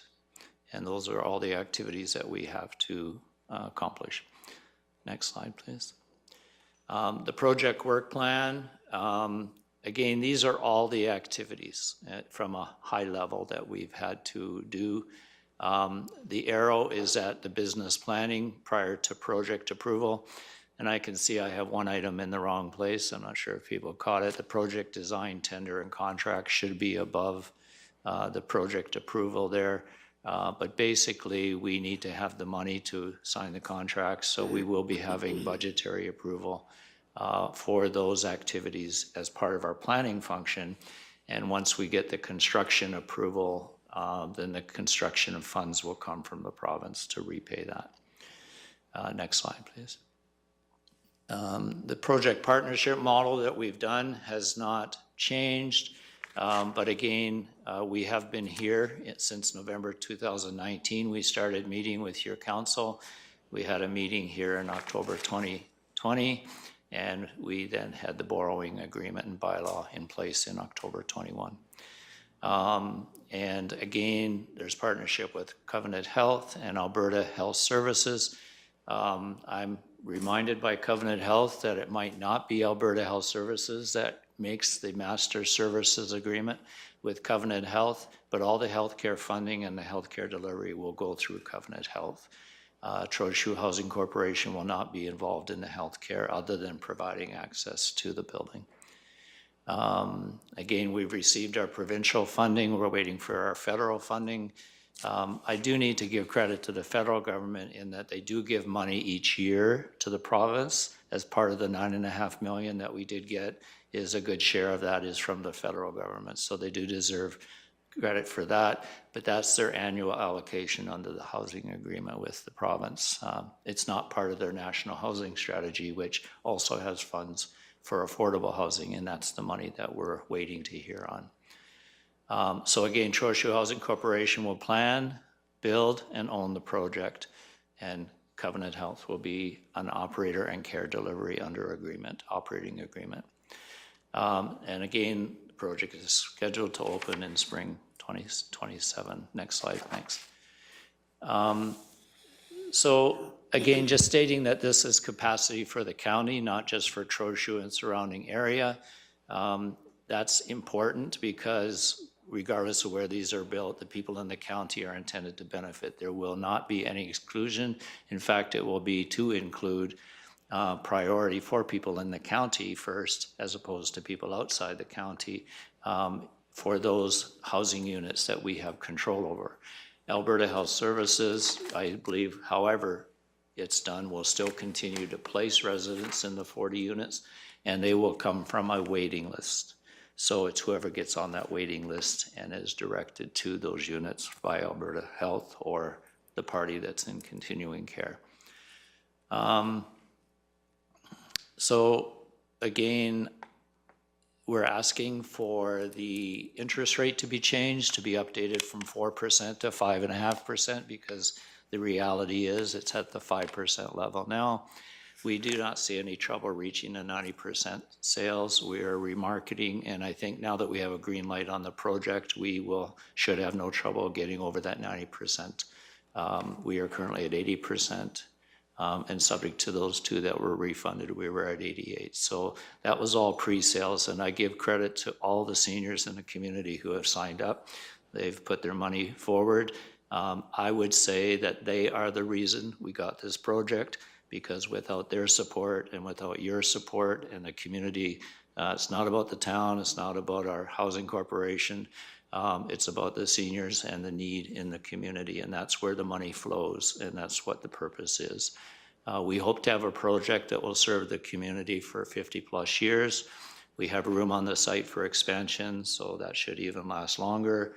And the life cycle for a building of this type is at least 50 years. You know, as a first life, with maintenance and everything should well extend beyond that. And next slide, please. So the next steps are to update the agreements. We're here to answer questions on our update as well as the county agreement with Trochu. And again, just indicating that those items there have to be done before we get approval by our board, roughly in the time frame of September, before we get on the site in October. Scott, did you have anything that I missed or anything you wanted to add? No, I think you covered everything. Okay. So that concludes my presentation, and certainly I'd be available for any questions. Okay, thank you, Sam and Scott. Appreciate you being here. And so this is the opportunity. I'm going to ask council, are there any questions for either Sam or Scott regarding the presentation this morning? Councillor Cunningham. Just a question I get asked. What's going to happen to the old St. Mary's complex? Yeah, that's a good question. I asked that question too. We don't know. Covenant Health does not own the building. That's owned, I'm not sure now, whether it's Alberta Health Services or Alberta Infrastructure. So that is yet to be really determined, since we just got the funding for the project. So yeah, we don't know yet. We realize there's lots of history in that building for the town, so we'll see. Hopefully nothing before the residents move to the new facility. I can guarantee you that. And just to add on that point, that all occupants or residents of St. Mary's will have a place in the new project. And as well, the question we get asked a lot is about the staff. I'll let Scott speak to that, but I think they're not at risk at all. The staff will all relocate. There will be positions for everyone there. Yeah. That's amazing to hear. Thank you.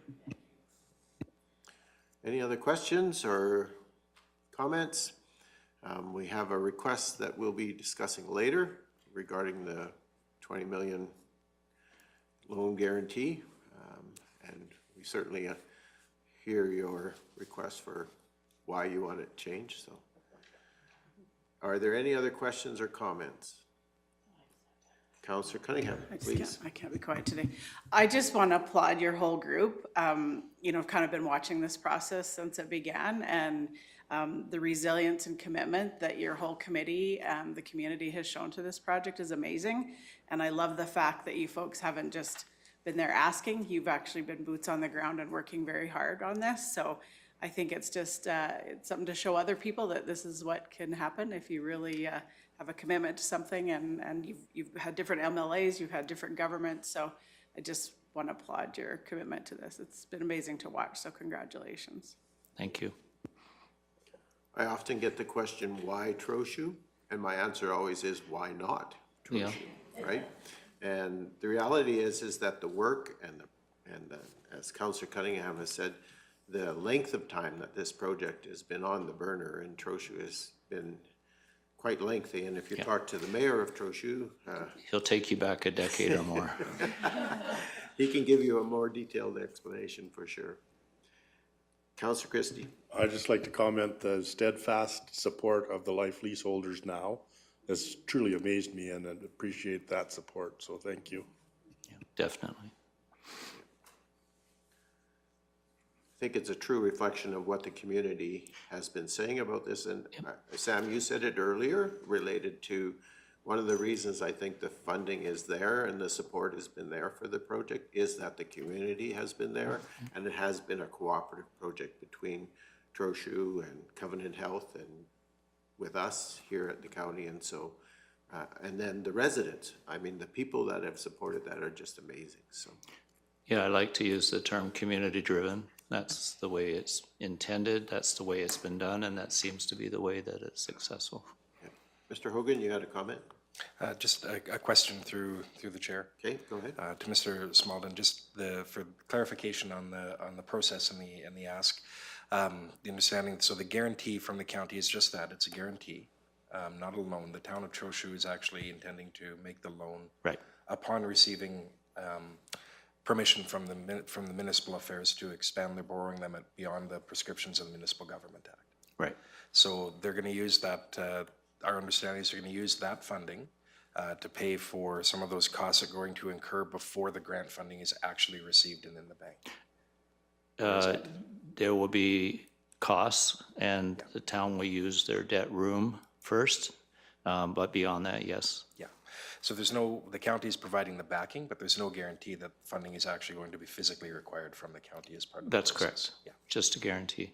Not just a guarantee, but it's not asking you to borrow the money or to borrow from you. It's not, you know, it's just, we're asking you to cover the risk. Yeah, on the intention borrowing. is that the county is a safeguard. Yes. But if everything goes according to plan, there won't actually be physical funding required from the county. That's correct. And the same would be true for Covenant Health. So. Thank you. I've had this experience with a number of my children where I've had that similar kind of, not to imply that in any way Trochu is less than us, but certainly we all know how this process works in terms of a loan guarantee. It's to provide the security or the backing so that that loan can be extended to the housing corporation and the town to make the project happen. So. Correct. But again, this was getting the community behind this project. Yeah. So. Any other questions or comments? If not, I would say thank you, Sam, and thank you, Scott, for being here, and your supporting cast in the background. They're still there. We certainly recognize that community sport, and it's evident here in the room today with you, and so thank you for being here. We will consider your requests later in the meeting, and you certainly will be hearing back from us. Okay. Appreciate you coming and being here today. Great. Thank you. Thank you to everyone. Thank you very much. So I'm going to suggest we take a 10-minute recess. So if you would be back here at 10:45, so we're in recess to 10:45.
So it is 10:45, and I am going to call the council meeting back to order. So we are at the point in our meeting where we are on disposition of delegate and public hearing business. And so 8.1 is, of course, Mr. Niemi and his delegation. And so I think there are probably a couple of things that we may want to address in response to his delegation. And the first one I might look for is some clarification from our administration regarding the partsman position and the compensation for that position, and just to provide clarity around what's actual salary, and there are other parts of that position that are more than just salary. So Mr. Zier, do you want to tackle that one, or Mr. Hogan? Through Mr. Chair, to that one, any position that the county budgets, the number that you see in the budget is not the salary, so that is not a $100,000 position. The number that appears in budget is the all-in cost for that position, because in addition to the salary, there are benefits payments that we have to make, there's employer payments that we have to make to the federal government, like CPP, EI each year. Depending on the staff member, they may require a computer, they may not, again, depending on the position, those sorts of things. So the number that we put in budget is an all-in cost to that position. That is not the salary number. The salary number would actually be significantly lower than that. To go through the counties, I guess maybe what I'll do is back up to the council direction around staff salaries at the county. As council recall, as part of the personnel policy, you've set the market for Kneehill County at the 50th percentile. So what that means is we have about 10 comparator municipalities that are chosen for their likeness to Kneehill County and their geographical proximity. What being at the 50th percentile means is that half of those entities, half of those other rural municipalities will actually pay more than the county, and half will pay less. So we've been positioned at the 50th percentile. So when we put out new positions, when we review existing payments, it's done with the basis of positioning the county at the 50th percentile of the market. Okay, thank you for that. Councillor Cunningham, if you wish. So I think what's happening, from my understanding, is I don't think the public understands the all-in portion of that. And I know during budget discussions, I did mention that. So maybe if we could actually provide the actual salary. I know I also mentioned that perhaps it would be easier for the ratepayers if we provided an hourly wage. Maybe that was something that they could relate to a little bit better. So just a thought going forward. As someone who's been employed by this county, no. That is to me, that's a private issue. I think what the budget overall costs us is what the council needs to know, what the residents need to know. My personal salary is too private of information, I think, because it's too specific to a person. I don't know, administration maybe could help. That might be playing in the gray area of FOIP, because it's a personal set information, and I'm not comfortable with asking that. Councillor Cunningham, and then perhaps Mr. Hogan, you would want to respond in this conversation. So go ahead, Councillor Cunningham. Well, I guess it already is a public number. Like we've already said, it's 100,000. So I think there's been mention of X number of dollars go to the benefits and all that. It's not that hard to figure out, which really, I guess, if people take that off. So I don't really know where the privacy would Because we're not providing that exact number, it's still up for debate, and I just think it's an important part of privacy. Mr. Hogan, if you want to just help provide some clarity on that, and just... I can. Through Mr. Chair, I guess I'll start with the FOIP side of things, and then move into, I'll start with the FOIP side and then move into a governance side. So under FOIP, the specific salary information of an individual is not public information. So if you asked what a particular employee at the county is making, that is not public information. We don't release that legally. We don't have to. where we are in the market, like I've just said, publicly is public info. The ranges of a position is VoIPable information. So if we said that a position is at a certain range, that is VoIPable information that we would release if asked. You know, to that end, I can tell you that the position in question starts in the 60s. And we are looking for a journeyman in that position. So I know the comment was made, we're looking for somebody without skills or that is untrained. That's an inaccurate comment based upon the posting that's on our website currently. As I said, that position starts in the 60s as the range, and then you have a number of other things on top of that. That's the FOIP component of it. From a governance perspective, the salaries, the ranges, all of those sorts of things are not brought to council. We've not viewed them, and I say we as the county, it's not viewed them as a governance level decision because council has one employee, and that's myself. It also keeps the ranges of specific positions from being politicized in a political discussion rather than being placed into basically what's a math formula and located to the 50th percentile. So when we create positions, we look at their internal equity, we look at what our comparables are paying those positions, and we place them appropriately in the market based on council's direction around placing the county at the 50th percentile. So we don't politicize individual wages or grids. That council's given the overall compensation directive, and we fall within that directive as it is a council mandated policy.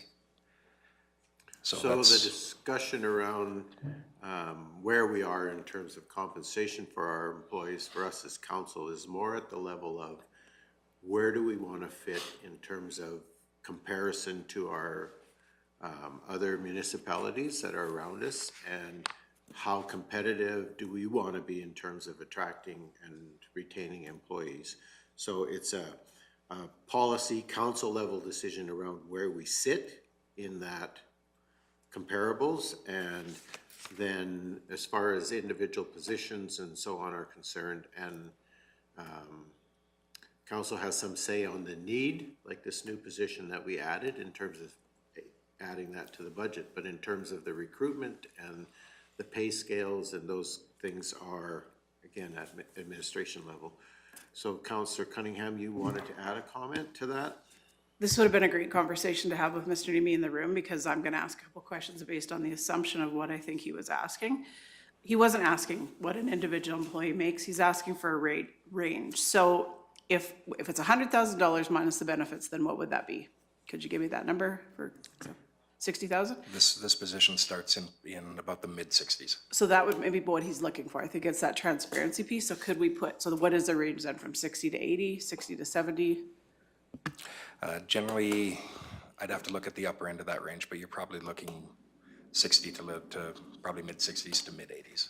So I guess what we're just asking is for the transparency piece of that, because if people don't understand it's 100,000 minus the benefits, they don't know what all's inclusive of that.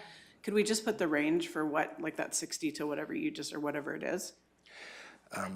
I guess my response to council, if council wants that information, we can put that in. My advice is not to, and I would rather that we don't, because that starts to now politicize that specific position.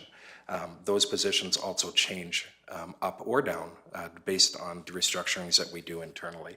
So examples, we've had positions that have become vacant recently. Whenever that happens, we reassess that position. And sometimes that might be moving a position to a supervisory status based on what they're actually doing, or it might not. More recently, we've had positions go the other way, where they've been an upper level position, we've reassessed the job description and actually moved them down. And we handle that administratively. So again, if council wants that information, it is FOIPable, it is public, we will provide it. But I do see it as that starts to now politicize specific ranges for staff, and I'd recommend that's not a great idea. I know in the past we've had requests for, call it what you want, a sunshine list or something like that, where they've looked for specific salaries for specific employees. And we have not provided that because it tends to put a target on people's backs. And I guess from my point of view, and this is strictly my point of view, I'm not speaking for council at this point, I am comfortable knowing that we have a competitive wage scale that's based on direction from council, which says we're going to be 50% of our comparables, and knowing that their employees are paid within a salary grid or range. And so a starting employee with less experience or less education will be paid less than an employee that's been around a long time, has the experience and education to be compensated differently. So that's myself speaking for myself. So, Councillor Forbes. In fairness to Mr. Niemi, when any one of our ratepayers have a look at budget, they have that right to know why you're giving $100,000. I mean, we're using the money that they're giving to who we are as a county to make sure we're making the right judgments. But when it's a lot different when you see 100,000 as opposed to 60 to 70 or 80. Like, that's a huge difference in numbers. So to his, I could see why he might be a little bit confused by those numbers. Even I was, until we were informed that that was all inclusive of their position, whether that's a computer, their benefits, whatever that looks like. So if you're an everyday ratepayer reading our budget, yes, that would put an alarming thing up to who they are. And again, I guess I'm not disagreeing with those comments at all. The salaries and compensation that are advertised and placed on our website happen to be the ones of the individuals sitting at this table today. And unfortunately for Mr. Hogan, he as well joins us in that public disclosure. So,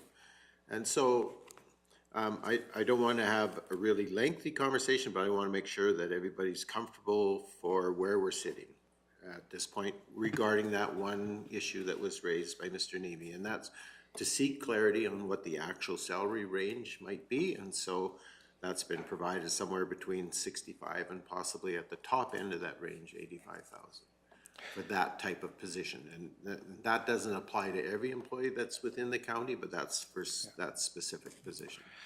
Mr. Hogan, did you have additional comment? And then Mr. Zero, I saw your hand. You know, there's, as I said, I've given council a recommendation. One thing we can take away from that, should council want, we did in the budget presentation indicate it was an all-in. We can make that more noticeable in the literature. Okay, so that just provides the clarity next time we're talking about a position that it's inclusive. Those are the all-in costs, yeah. We've had a similar conversation, I think, around peace officer hirings as well, in terms of what the compensation and costs for those positions are as well. So, okay, thank you. And then I wanted to address the whole public engagement and ratepayer meeting side of things. Oh, sorry, Mr.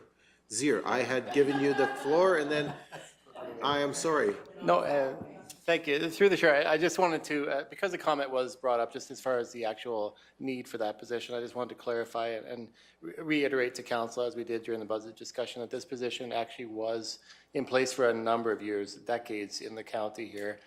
We repositioned that existing position into more of a contract management, utilizing and basically creating a hole in that spot where we have noticed a lot of issues with not having that position in place for that department. So that's why we really saw a need to bring this back into what we were in previous years, to reposition that position. Okay, thank you for that. So anyway, to segue back to where I was, I guess, just to address the whole concept of the ratepayer evenings and the engagement piece. I'll preface it by saying when I came on council, there were no ratepayer evenings and there was no ratepayer engagement to any large extent. The council previous to this one insisted that we have ratepayer events that would allow the average person within the county to attend that event and get information related to the things that are happening within the county. The format that we're currently using, which is the poster boards from the various departments and having the departments there and having our senior leadership there and having council there, is getting really good reviews. So in the most recent ones, the one we held in Swalwell and the one we held in Wimborne, we did satisfaction surveys on those, and they received very, very high favorable responses to the direction that we're currently going. The money that was addressed by Mr. Niemi, the $51,000 for public engagement, is money that we designated in the budget to allow us to do the public engagement that we're doing around our municipal development plan, to facilitate more engagement with our ratepayers, to hear their voices to us directly. And so it is a deliberate and targeted program to allow ratepayers within Kneehill County to step in to a room with council and have a say on policy and direction. And so if we took that $51,000 out of the budget, we would then not have the room to do that engagement piece that we have committed to doing. So I just wanted to address that, to say there is a reason for that in our budget, and there is a specific direction that we as council have agreed to take going forward. Mr. Hogan, you had a comment? To you, Mr. Chair, regarding that engagement funding, the 50,000 number that was cited is a number over 3 years. So that is not all 2024 funding. If council recalls the budget discussion, 30,000 of that was 2024, 15,000 was 2025, and 6,000 was 2026. And of course, those future years are forecasts. Those are not approvals yet. Those are forecasts. From that 30,000 in 2024, 10,000 of that was built into the core operating budget, which is largely funded from taxation. But 20,000 of that was actually funded from strategic initiatives. That strategic initiatives funding that council is drawing from is a pot of money that council has funded from prior year surpluses to fund projects that are sort of one-off projects related to accomplishing the strategic plan. So that 20,000 that's coming from that, 20 of that 30,000 is actually not coming from tax revenue directly in 2024. It's coming from surplus money in previous years that council has allocated to that. Part of the portion of allocating it into there is that some of that has been earmarked for, we've got MDP engagements that we're doing currently that are coming out of that fund, but there is also upcoming, one of the goals set for council was creating the engagement framework for the land use bylaw review that will be upcoming. If that review starts this year or early next, that funding is earmarked for that process. We don't review the land use bylaw every year. But when we do, we're anticipating that we're going to have a robust engagement process like we've done for the MDP, which is going to be meetings, public meetings that involve meals, those sorts of things. So similar to, we don't know that it will be the exact same that you've seen as the MDP, but we can anticipate it'll be something more robust than, say, just a public hearing in this room, right? So a large, 2/3 of that funding has actually been earmarked from that strategic reserves, which again is actually not funded from current year taxes. Okay, so any, around the engagement piece, any other comment or discussion there? Mr. Gannon, please. Thank you, through the chair. I just want to add two additional items there that through the MGA, we're required on a lot of our processes and what we do to ensure that there is an engagement process that we follow and that we ensure a minimum level of engagement is portrayed. At the same time, we do have documentation within the county on how we follow and what level of engagement we do. So within certain parameters, IAP 2 engagement, it's a facilitation requirement to ensure proper facilitation. It takes a lot of work and a lot of effort to put these engagement sessions in place. It takes staff resources and time to plan them appropriately and find facilities and ensure that we're attracting the audience that are required for these engagements, so council can receive the right types of responses they're looking for whatever issue we're managing at that time. Okay, thank you for that. And then I wanted some clarity to be given around the $350,000 paving project that's projected to happen, and just some additional detail on it. It's not a specific parking lot, but it is a number of projects that were projected to be dealt with in this current year. Mr. Gannon?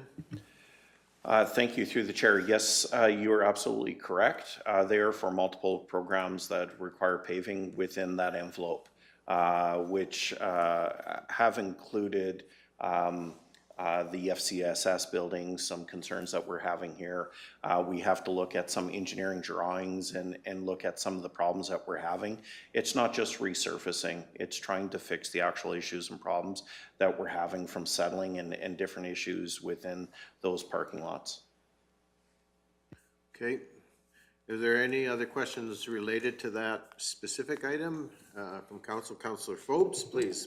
So when we looked at the budget, it literally does look as if it was the FCSS building, that didn't include other ones. So that's why I think there might be some confusion there.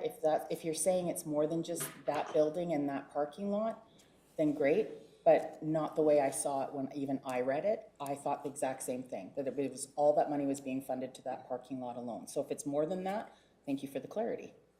I think there was some conversation we had in the budget discussion around the parking lot here for the administration building and next door for the medical clinic as well, related to issues we were having there.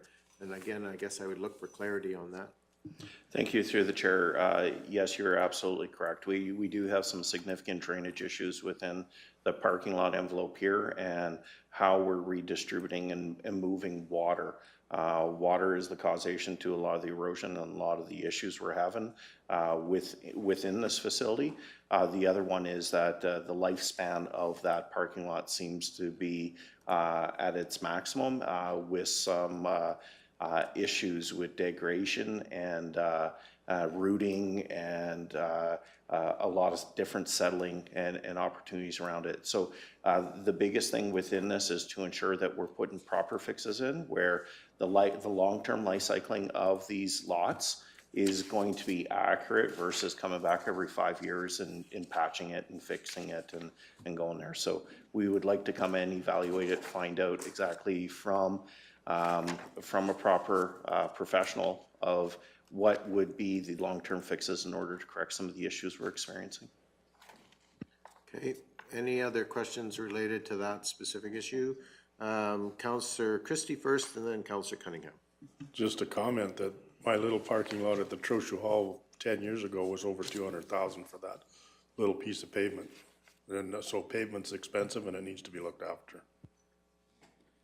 Councillor Cunningham. Sorry, Mr. Gannon, I'm just going back to a conversation or a point you made about staff resources and the time for the engagements. You said there was a specific audience that you're wanting to target for those. So which audience is it that we're targeting in our community engagement? Thank you very much through the chair. It all depends on the item that comes to light. If it's the municipal development plan, it involves the entire county as a whole. If there's other engagement processes that we're looking for that targets certain specific areas of economic development, let's say we're looking at tourism or there, we're really looking at those deliverables of what the target audience is for those specific items coming forward. And as per the Municipal Government Act, and that's where I'm trying to stipulate is, that's really governed, especially when we deal with our planning documents or our core documents that are legislated. It involves the engagement from the community, but sometimes outside the community as well. So some of our partners, we need to engage with them as well as we look at IDPs, or if we look at the MDP here, people that do business within the county need to be represented in some ways as well. So it all depends on the delivery and what item we're looking at managing. So that comes through the review. Okay, thanks for that clarification, because it sounded like we're pigeonholing which engagement pieces our ratepayers can come to, and I want ratepayers to know they might be interested in economic development, so like it's open to everybody. I don't want us to ever limit what engagement pieces our ratepayers can attend. That's just where I'm getting at for that. Okay, thank you for that clarification. And Mr. Gannon, go ahead. And thank you for that. I will definitely watch that terminology moving forward. But I also want to, portray to our customers out there is that any type of engagement is usually brought in front of council for consideration, and understand that we're moving forward with these different engagement styles and processes to ensure that it meets the needs of the community. Okay, thank you for that. And I don't think we need to spend a lot of time on it because we did sort of address it when Mr. Niemi was here, but I just wanted to again go back to the change in our roadside weed control program and just to acknowledge that we recognize that the program that we're using, the chemical control that we were using, was not doing a complete job, and that we have addressed that in two ways, I feel. One is the increase in our mowing program, and the second is the diversity of chemistries that we're using for weed control. So by increasing the number of actives within our chemistry that we're using on roadside weed control, we should be seeing better end results. And then by doing the mowing in a more frequent pattern, we shouldn't be allowing those population of weeds to mature and set seed at the rate they are currently doing. So we recognize that there's a cost associated with that, but there's also a stewardship aspect that we are responsible for on our roadsides, and so we're taking that. Councillor Christie, and then Mr. Hogan, if you wish. To add to that, by the double mowing, it extends our spraying season too. Like it gets the plants at a more susceptible stage to when we hit them with chemical. And Mr. Hogan, you wanted to add a comment as well? Through you, Mr. Chair, a couple of comments. One, just to clarify that yes, the additional recommendation from the ASB was to undertake mechanical control of those weeds and not chemical control. So that's what's reflected in there. And with apologies, to go back to the parking lot item, there's an additional piece of clarity out there. In the budget book, what you'll see in there is it does list FCSS and administration parking lot assessment. What you've approved in the budget is not $350,000 for those parking lots. You've approved $22,000 for us to do the assessment that Mr. Gannon talked about. The remainder of that is an estimated forecast that has not yet been approved, but will be refined based on the assessment that we undertake this year. So in the 2024 budget, there's not $350,000 for the redoing of those two parking lots. Okay, thank you for that. I appreciate that. I guess there's a couple other little things that I want to address, and that is just the whole concept of taxation in general, where we source our money from, the history on taxation rates, and an acknowledgement that yes, farmland tax rates have increased and have increased substantially in the last, I'm going to say, 6 years. I guess I would also be looking for some clarity around linear, how that is assessed, who does that assessment, and the contribution of that to the necessary tax base that the county has, and how that provides services to our ratepayers that otherwise would not be available. And I'm not sure who wants to tackle that, but Mr. Hogan, I'll give you the first go at it. I don't know that any of us want to attempt to explain linear assessment, but I think one of the easiest ways is that the taxes that as a municipality, the county, any other municipality levies, are based on property value, that sort of thing. And different properties fall into different classes. So as an example, a residential assessment is based on a market rate. Your house is valued based on what other like houses similar to it sell for. I'm going to simplify so many parts of this conversation, but that's the market rate. Farmland, as an example, is a regulated rate. So farmland is not assessed on a market value. So we know that in the county, as an example right now, actually you as council, you'd probably know better than myself, but the numbers I'm hearing out there are a bare quarter section in Kneehill County could cost you anywhere from $700,000 to $1.4 million. 1.3, 1.4, based on quality of that land, right? So there's a big range in there, I know. From a tax perspective, farmland is regulated, meaning that the province says, you're not going to go by the market rate, you're going to assign this rate to it. We are going to regulate the value of that land from a tax perspective. So I don't have the number right in front of me, but the average quarter section in Kneehill County is actually valued between $30,000 to $40,000. So even if you have a quarter section that's selling for 1.4 million, the actual tax on that property is being levied as if it was a property worth maybe 45, 50,000. So that's how farmland is regulated, right? So we apply that to the farmland rate. But even though it's regulated, it's still a form of property. That land is a property. It's a piece of land that is there. Linear assessment, and there's a couple. You have linear, you have machinery and equipment as another example. Non-residential is out there. I'll maybe put that one to the side. So when you have something like a wellhead, as an example, the wellhead, a pump jack, stuff like that, you're going to enter into that machinery and equipment type of classification. And that is part of the assessment that, depending on where it falls, our assessors might do some of that. If it's a designated industrial property, the province will do that. Linear falls into, most of that is going to be, linear is done by the province because they have the data, the age of those pipelines, the size, what flow is going through them. There's a number of factors like that that all tie in. I probably am not going to be able to list them all, but the province does that calculation and then gives us as a municipality a value. And then council chooses the tax rate to apply to that value. But at its core, that pipeline is still a piece of property similar to a house, a field, whatever. So just like that pump jack or that wellhead is still a piece of property similar to a house, it's just a different type. And so where we call it whether it's linear, which is the name it's given because most of it is things like rail lines, power lines, pipelines. You see the common theme emerging, right? So that's how that's determined. We get that value, we apply a tax rate to it, but it is at its core a form of property tax. So it's just that property is owned by the oil company, by the producer, by the Bitcoin miner, whatever, right? It should be. So when that comes in, we apply to that. We have regulations around what we do there. So council's aware of the 5-to-1 ratio. So we cannot have a tax rate applied to linear that is more than 5 times the rate of our lowest residential rate.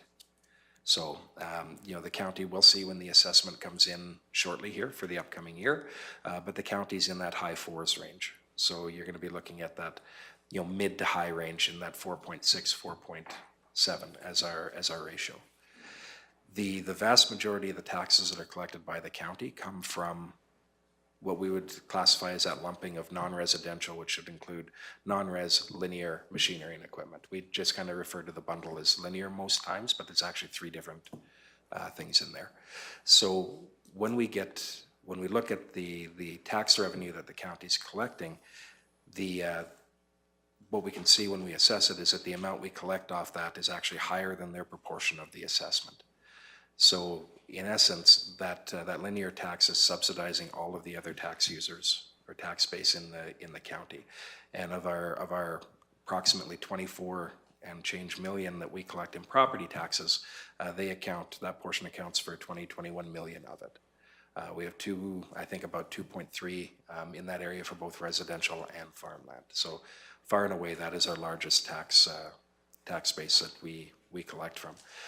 As we've seen in recent years, the value of that assessment is going down. And that assessment will go down based on on depreciation tables that the province applies to them. So when you put in let's say a well, there's a certain value that's applied to that well, and that's what the province does on their end, and then feeds us the number. Over time, actually even starting immediately, that well starts to depreciate in value. So it gets to be worth less and less every year. So it would be similar as if The housing market went down. Your house might be worth $300,000 one year, and it might be worth $275,000 the next, right? It's the same idea at its core, except that it is regulated. So there's a table that's actually applied to it and says this is how it's going to decrease. So generally, we don't see those go up because they're just getting older and less value. Now, if the company comes along and does a bunch of work and some stuff like that, and there's some other things that enter the fray, like assessment year modifiers, I won't go into those because it's going to get real confusing at that point. But there are some things where the province may apply some upwards value to those, but they're not overcoming the depreciation that they're seeing. So there's that aspect to it as well. In a nutshell, that's linear. One of the things that the council is also aware of regarding linear or current linear is the current tax holiday that the provincial government has applied. So any new wells, pipelines, things like that have been built in the county in the last couple of years and this year, we actually, they are enjoying a tax holiday that the province imposed. So we have actually not been able to collect taxes on those.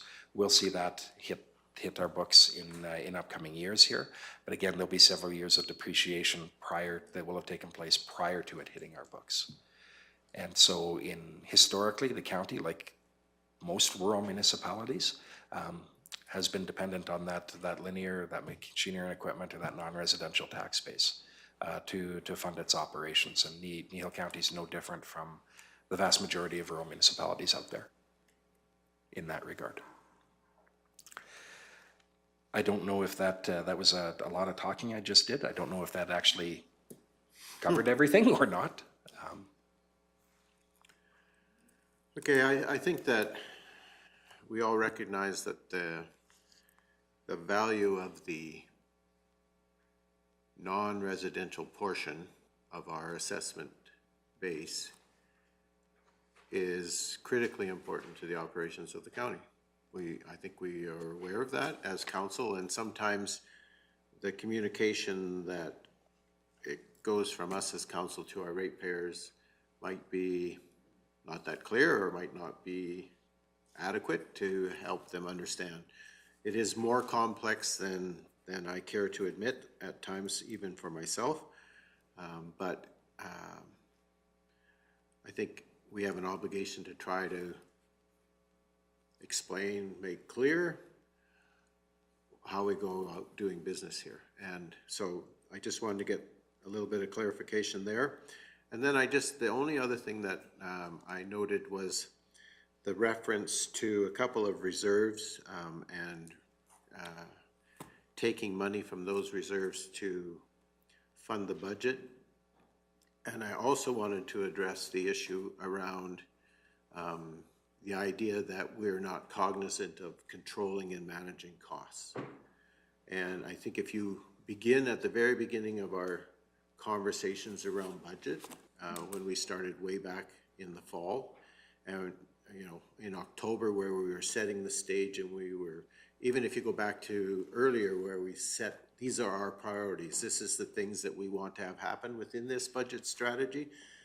If you follow that conversation from the beginning, there's been focused and continued discussion around managing costs and controlling spending within the county. And so I don't want to miss that part, and I want to make sure that our ratepayers understand. And again, I should probably speak for myself, not for all of you as council. For myself, I feel that our staff and our management have worked hard and diligently to provide us as council with reasonable numbers and reasonable costs going forward into 2024. And one of the reasons that we used the revenue stabilization was to keep the tax load at a reasonable level. And the reason that we have that revenue stabilization fund there was to allow us to have that very strategy, to use that money that was put aside for the very purpose of kind of buffering fluctuations in taxation. So I know that was a bit of a controversy here at council when we decided to use that, but there was a rationale behind why we did that, and there was a reason for that. So, again, those are my comments. If anyone else would care to comment in that area, I certainly would leave it open for council's discussion.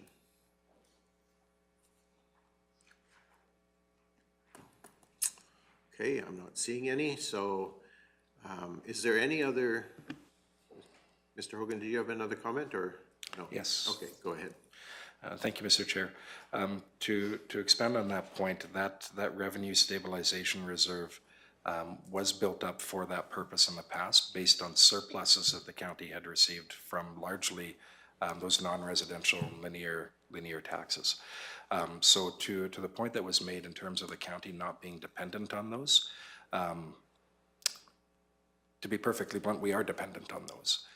But in the past, when things were booming, much more than they are now, and those revenues were very high, the councils of those days did not increase the budget to just spend that money because they had it, they put it away into that revenue stabilization reserve for when those boom times were not there, to be dipped into to maintain county services. So there is truth in the fact that are we dependent on those taxes in municipality? We and most other rurals, yes, we are. Have we expanded the budget historically just because there's more of those revenues coming in? No. So there are those. To the whole reserve component of it, one of the strategies for fiscal management that the county's adopted is putting money away into reserves and essentially funding our capital projects and a lot of our one-off projects from those reserves. And the reason we've done that is to try and mitigate budget fluctuations. So I'll use the example of a fire truck. We put a little bit of money away each year to replace every piece of fire apparatus that we have so that we don't need to come back to you in 1 year and say, oh, you don't have to spend any money on fire equipment this year. And then the following year we say, now you got to come up with $2 million to spend on fire equipment. And we have to fund that somehow by going back out to the tax, and it creates a spike, right? And the next year we might be down to 500,000. So we put a bit of money away each year into reserves so that we don't need to have those spikes, and we don't need to go to the public and say, oh, this year we need an extra 2 million or that type of conversation around for fire equipment. We've got it sitting in the capital reserve because we put a little bit of money in the piggy bank each year. And that keeps that budget relatively stable and flat as opposed to seeing those year-to-year spikes up and down. In this year's budget in 2024, so the county's looking at expenditures of a little over $30 million. A little over 8.5 of that, so not quite a third of it, is actually transfers to reserves. So almost a third of that budget is actually not being used for current operations. It's that money that's going into the piggy bank to be used for future things, whether that's road projects, water projects, equipment replacement, and the like. And that's to help keep that budget relatively stable and avoid up and down spikes. So that's a strategy that Kneehill County has adopted in order to try and create that stability and make sure that we know that roads have an end of life. We know that equipment has an end of life. We know that buildings have an end of life. So rather trying to, this council and ones before it have tried to set up future councils to be able to deal with those issues. You look at a fire hall as an example.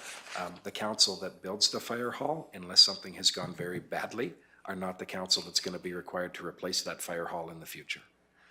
So this municipality and councils have adopted a strategy of saying, we want to make sure that the people who sit in our chairs years or decades from now have the ability to do what they need to do based on what we're doing today. And that's why you see like I said, the level of reserve transfers in our budget each year is putting money away for the people who are sitting in these chairs in the future to be able to replace the infrastructure and provide the services that we're doing today. Okay, thank you for that. Any further comments regarding Mr. Niemi's delegation? And okay, Councillor Cunningham, please. So Mr. Niemi made a comment about the water holding pond, pit, whatever you want to call it, that the county owns, and that his understanding is it's collecting water. could we confirm or deny that or have clarification on that? Through the chair. Go ahead, Mr. Hogan. We'd have to look into some of that. We do have processes in place. As was said, their ability to withdraw that water is not within municipal jurisdiction. That's up to the province. There's certain flow rates they'd need to meet. If they are actually transporting water, then there are conversations they'd have to have with our ops group around running lines and ditches, which is a standard process that we have. So we can follow up on that and we can see what information we might be able to collect. But if they're actually filling some of those retention ponds from the river, we might be able to confirm that. But again, it's not within our. Okay, Councillor Cunningham, follow up? So again, just for my learning, so as the owners of that land, the province does not have to let us know if that is happening? No. Whoa. So basically, my understanding is where that reservoir was established, they leased from Kneehill County that property to put that reservoir there, and there's conditions in terms of reclamation at the end of the time. But as far as the filling and use of water in and out of that, they could, as long as their water license allows them, they could fill it multiple times during the year and pull that water out, as long as it's within their allocation of water and they meet all the stream flow and all the other requirements set by Alberta Environment. Am I correct? Through the chair, that's Mr. correct, Steer? yes. As Mr. CAO Hogan had mentioned, we do have requirements through our own processes as far as road use agreements, if they're utilizing our roads for hauling. We do prefer the rag line ditch transfer, saves a lot of wear and tear on our roads. So as well, they have to enter into a temporary water line agreement with us as well. We do this consistently every year with them, so I imagine that there is a existing one in place already. As Mr. Hogan said, anything past that is up to the province, both to allocate as well as to pull back if they feel like the water resources can't handle what is put out of that. They have a lot of restrictions when they apply for these licenses from the province as far as how much they can pull out, flow rates and that sort of thing. And they are monitored. But as I mentioned before, and we actually have on our website right now, if any of the residents that are listening right now or any of the council have concerns on this, the Alberta Environment does have a 1-800 hotline, and they will investigate any concerns that are raised to them as far as water allocation and that sort of thing. Councillor Forbes? So if the province doesn't inform you that this is taking place, how do you know a road use agreement needs to be put in place if you have no knowledge of it taking place? So it's a fine line, and you're going to have that question from our people out that are listening. Yeah, and just to follow up through the chair, so we do, it is a requirement with anything over 10 loads from our energy sector. If they have over 10 loads coming to or from a site, our requirements are that they enter into a road use agreement with us. So regardless of what they're hauling, that is the requirement. So if it's water already, that's covered under our permits. As well as the running of lines in our ditches and so on. Correct. They are required to enter into an agreement in order to do that. Yes. And I guess I'll just reiterate what we said earlier is I think that within this council, there is a large concern about water and water use. And it's not something that's not on our radar. And we're very cognizant of the fact that this province could be in a very desperate situation. And so we are paying attention, and so I would just encourage ratepayers who have concerns, if they are unsure of how to move forward with those concerns, that they contact us as councillors, and we certainly can put them in touch with that number from Alberta Environment, or they can go on our website to see that exact same information. So. Any other comments, Mr. Hogan? Just through you, Mr. Chair, to follow up on one of those. So in terms of the notification for when a company is going to be doing something that requires a road use agreement, for other uses, we do get some notifications, whether that's pipeline crossings of roadways, things like that. So a lot of it is we have that as, like Mr. Zier said, the 10 loads from an energy site within a time limit. They need to come to us for those. Of course, if it's going through our own planning process, then we would know as part of the permit and we can regulate it that way. If they don't do those two things, or if they're developing something that they have provincial approval to do, some of it is us just finding out about it and having to chase it down. So whether that's some of our staff alert us, or peace officers, or anybody like that, say, hey, I notice if there's something going on here, right? So that's not, I'd like to tell you that that never happens, but that wouldn't be an accurate statement, so. Well, and that applies to all sorts of development, not just oil and gas necessarily, but we've had instances where residential or other building development has happened without any permitting process as well, so. So it's really, the onus is on all of us as residents within Kneehill to be vigilant and to be observant and to be speaking out, so. If that's all the discussion regarding that delegation, what I would like would be Mr. Hogan. Mr. Chair, sorry. Just one other thing that we've noted that staff have put forward. Around the Kneehill market, that was a comment that came up as well. Council's had more recent discussion on that and opted to alter that program. So as council's aware, the long table this year isn't going forward. The market is, various markets. In fact, council's expanded the market component of that. Just as a note, I don't know where the information came from around the 500 people that was cited, but our count at the most recent market, so the one in 2023, was over 1,700 people.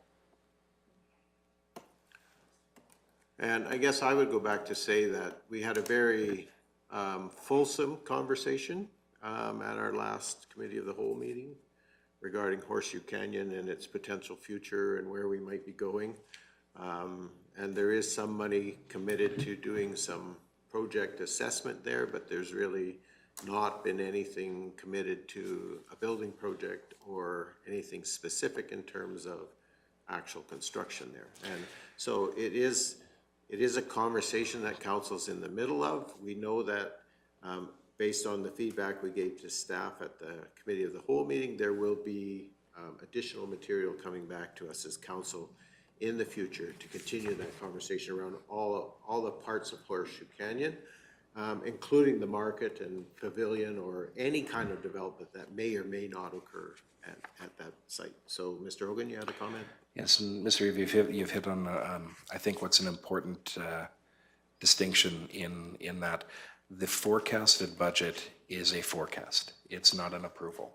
So the interpretive center that's in there at 3.2 million has not been approved by council. As per those discussions we've had in around Horseshoe Canyon, exactly what that building will be, if it will be something smaller, larger, in between, is still part of the process to occur as has been identified. The other component of that, it will be those forecasts, especially in that item, don't actually designate or approve what a funding source for that is. So even though council decides on a building, there's still going to be a discussion in front of council around how you're going to fund that. And you'll have several options when you get to that discussion, is if you say, you know what, we need to go forward with it right now, you might be funding that from tax revenue. You might put a stipulation on there that it's only going to be built if there's a percentage of grant revenue that is given for that building. None of those discussions have occurred yet, so just because it's in the forecast doesn't mean that it's been approved, and it doesn't mean that a funding source for it has been identified. So with that interpretive center, that's the case here. Council will still have those discussions upcoming based on the work to be done this year. Okay, I'm going to go to Councillor Cunningham, and then I'll come back to you, Councillor Vobes. Sorry, I just wanted to confirm that number just for myself for the market, because when I was there that day, they said they had like a little counter thing.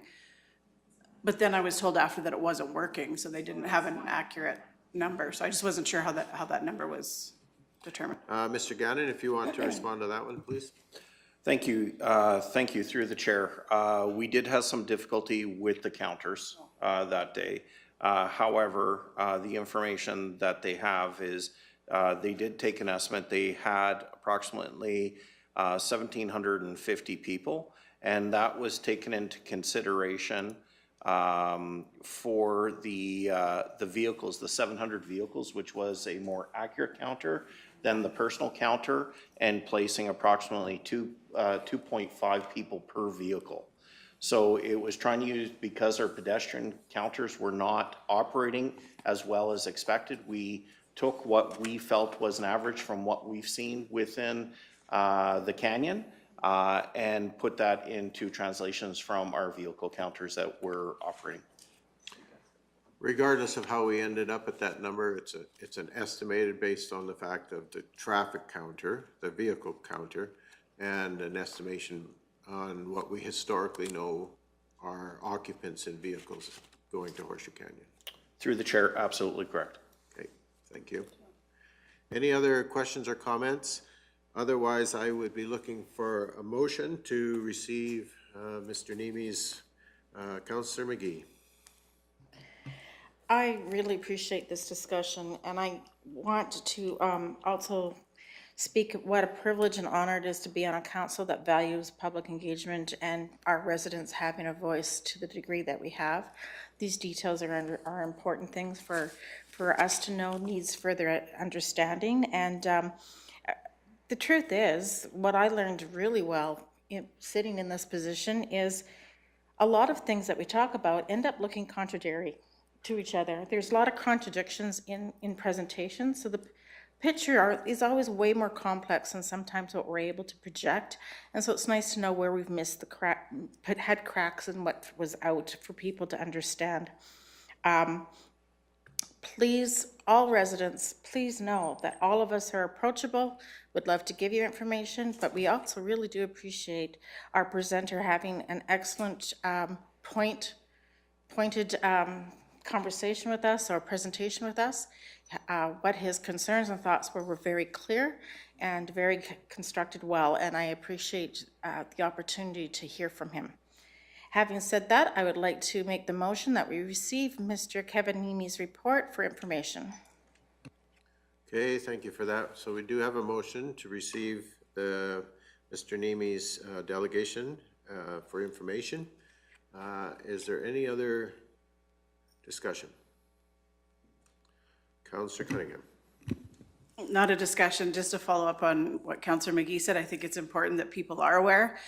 We do have a public participation policy in Kneehill County, and I do find it interesting, Mr. Niemi did use the word stakeholders of Kneehill County, and in there it says they are encouraged in a meaningful way to engage their voices, to strengthen decisions, and their involvement helps bring a strong community. So again, I'd just like to thank Mr. Niemi for coming in and to let other people know that we are definitely open to engagement, and come on down.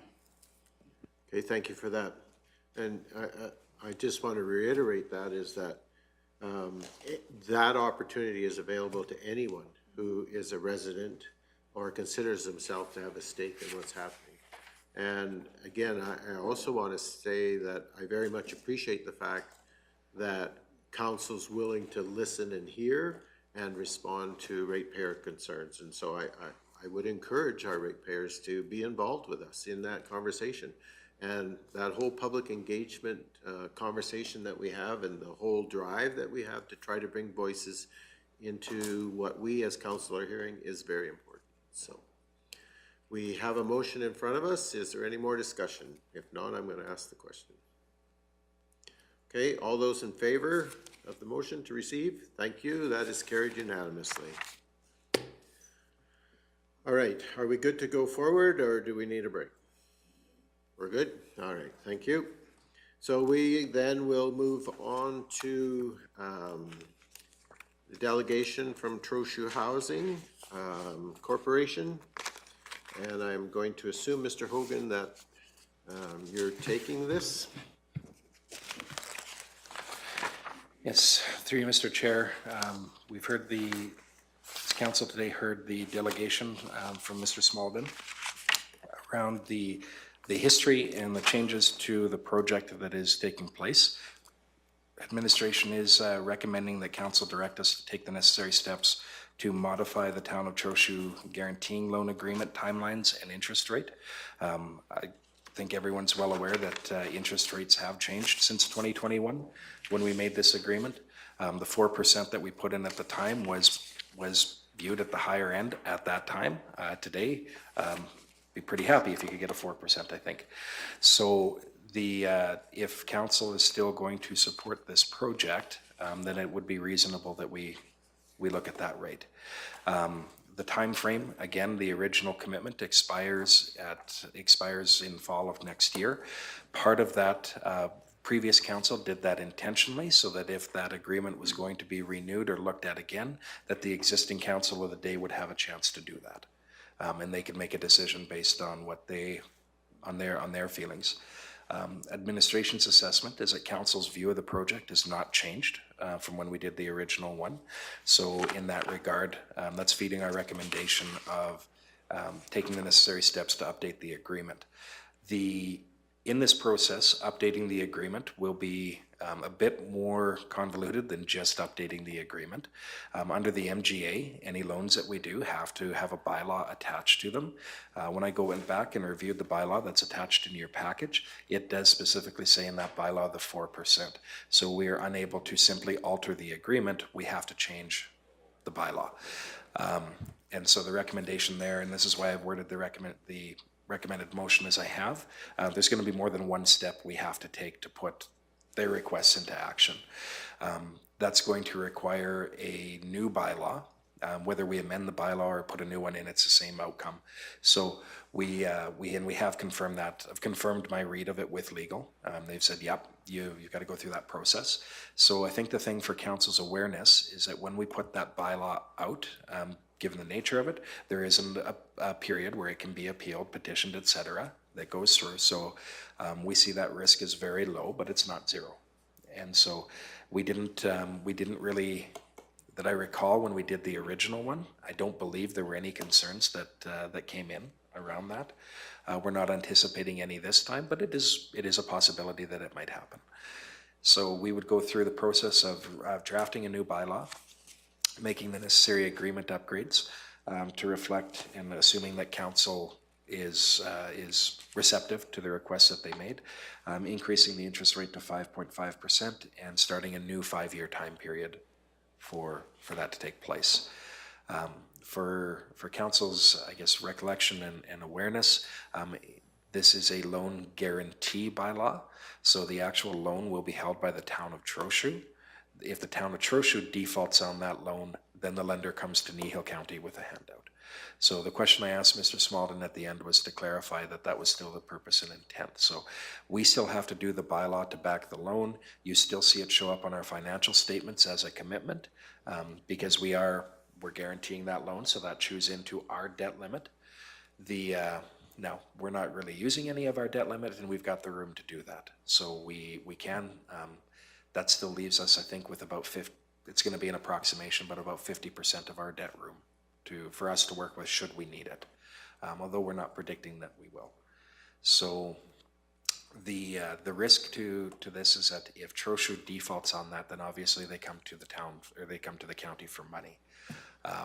If Trochu defaults on this, I suspect Trochu will be coming to the county as a hamlet. More than just a building? Anyway, so they're, as we go through that, and we did talk during the initial phase, that's not anyone's preferred event and not the outcome we expect.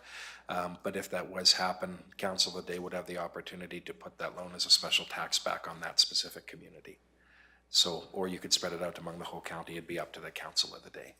So if we were required to access this room or access this funding for some reason, we'd do an assessment on how we wanted to do that. So as an example, we do have the money in reserves. We could give a loan to ourselves. Likely what we do, given interest rates today, it's probably cheaper for us to borrow the money and pay interest and not give up the interest we're making on our investments because it's higher than the interest we'd pay on the loan. But we would do an assessment at the time to see if that was still the case or not. And so just because we have it out there, we would also have other options to provide that should it come to pass, which again, we're not expecting that it will, given the grant funding that they've got coming in.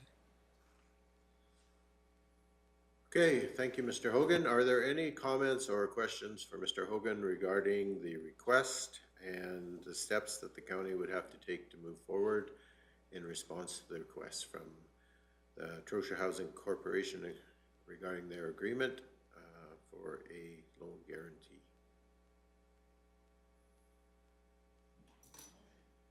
Councillor Forbes. I'd make the motion that council direct administration to take the necessary steps to modify the town of Trochu's guaranteeing loan agreement timelines and interest rates. Okay, so we do have a motion that we direct administration to take the required steps to modify the town of Trochu guaranteeing loan agreement timelines and interest rates. Any other discussion related to that motion? Mr. Hogan. Through Mr. Chair, if it's okay with council, we'd just like to make a slight addition to the motion, just add in as per the Trochu Housing Corporation's request. So going back to their presentation, that would be the 5 years and the 5.5%. Okay. I'm happy to make that friendly amendment. I think Councillor Forbes would be in agreement with that. Is there any further discussion? If not, I'm going to ask the question. All those in favor? And that is carried unanimously. Thank you. So the next item in our council agenda would be council and committee reports. So 9.1, Community Futures. Councillor Christie. I guess I talked about this a little bit the last meeting, but the only thing I caught last night going through was in our roundtable discussion, they decided Kneehill County would have the grants for that Trochu housing. I'll be fixing that next week when we have a meeting next week, because that was just a roundtable discussion that was reported in the minutes, and I missed it last meeting when the minutes were approved. So one of the things they do in Community Futures is if we have 2 or 3 sets of minutes, we pass them all at one time. So I just missed that part, so we'll fix it next week. We're getting close to our year end and we've met all our loan commitments, both for province and our own goals, by a huge percentage. So we've had a very successful year. Triple RF funding has helped that, but it's going to cause a little bit of grief on the ones that aren't able to refinance. Because one of the things with the Triple RF funding, there was no financial agreements or study or anything. If you had a viable business, you got a loan. So it didn't come through our screening process, but if we refinance them now, they have to qualify. So I know that some of them won't. I know that there's 4 already that those businesses are long gone. They're gonna be turned over to collections, which isn't our jurisdiction, so. So just as a comment to your comment regarding that loan guarantee, or not loan guarantee, the grant money received,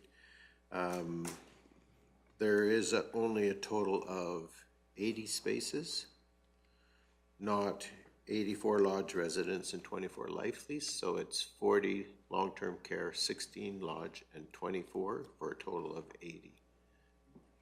Yeah, and the total of 80 on the life leases, some of those are gonna be double, right? Some are and some aren't. Yeah, and that's entirely possible, but it does say that they would provide beds for 84 lodge residents, and so that's not completely correct. So if you're going to address that, maybe you want to. I'll address that too. And maybe because- talk more about rooms and spaces rather than actual residents, because we have no idea what that end number might be. Yeah, well, and that, I'll make that clear for sure. Okay. I'll give Chris Reeves a bad time because he wasn't there last week to correct me. Okay. He wasn't there to correct you? Okay, all right. Any questions on Community Futures Wildrose? Seeing none, I would say we're on to 9.2. And I guess Councillor Cunningham, this is your request on the legal seminar that you attended? Yeah, so just wanted to report on February 15th, virtually, Councillor Forbes and I were here attending a virtual seminar. Lots of really good learning.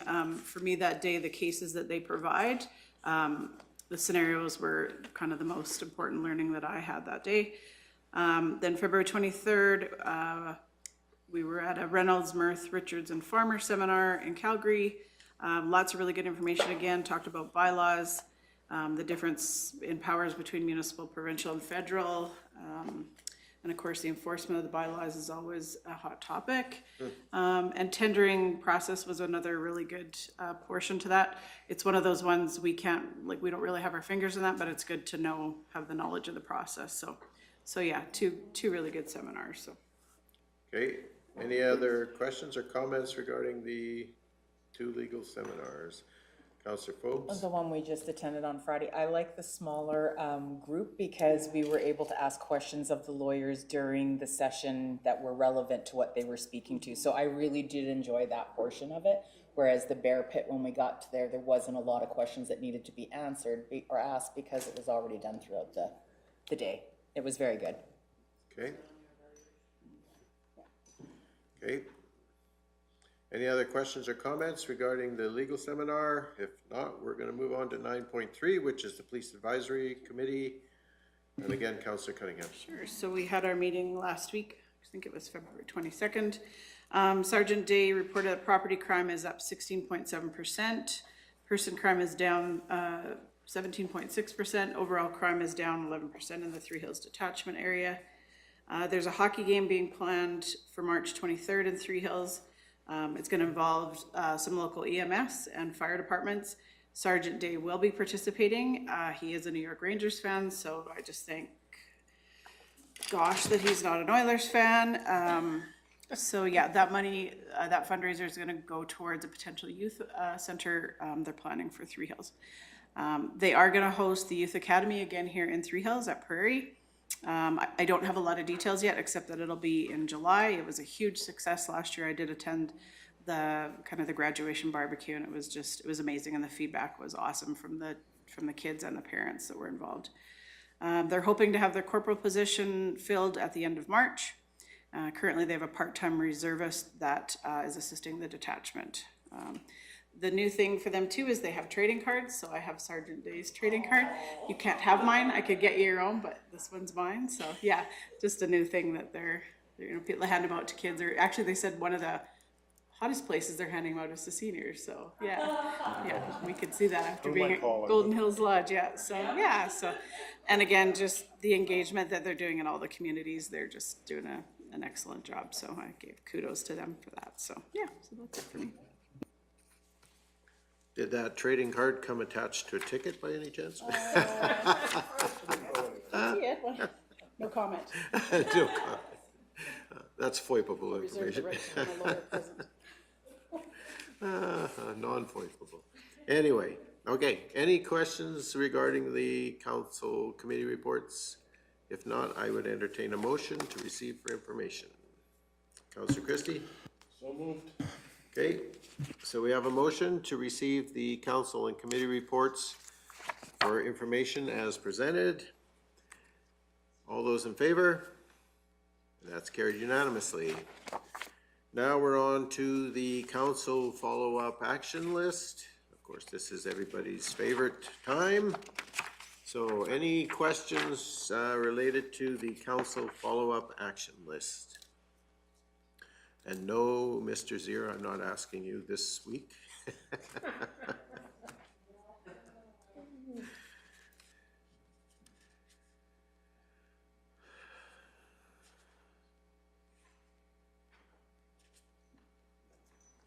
If there are no questions, Councillor McGee. First, I just want to thank administration for providing an appropriate plaque for the Wimborne Community Center. That was there. It's not completed when you had to put out the package, but as of today, I would say it is. So that's really exciting, good news too. So having said that, I'd like to move approval of the council action items. Okay, so we have a motion to approve the information in the council follow-up action list. Are there any other questions or comments? If not, all those in favor? And that is carried unanimously. Thank you. The only other thing remaining on our agenda is closed session items. And I think it's probably appropriate that we take a brief recess. I'm going to say 5 minutes, and then we'll come back, make the motion to go into closed session, and then go forward from there. So we're in recess till 12:05.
Okay, I am going to call the meeting back to order at 12:05.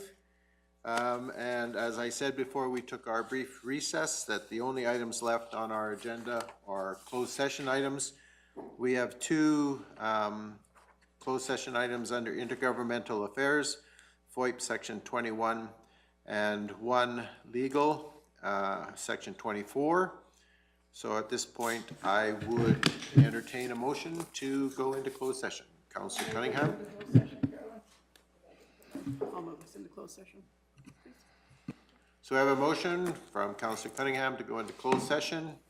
All those in favor? And that is carried. Thank you.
So we had a motion to return to open session at 12:25.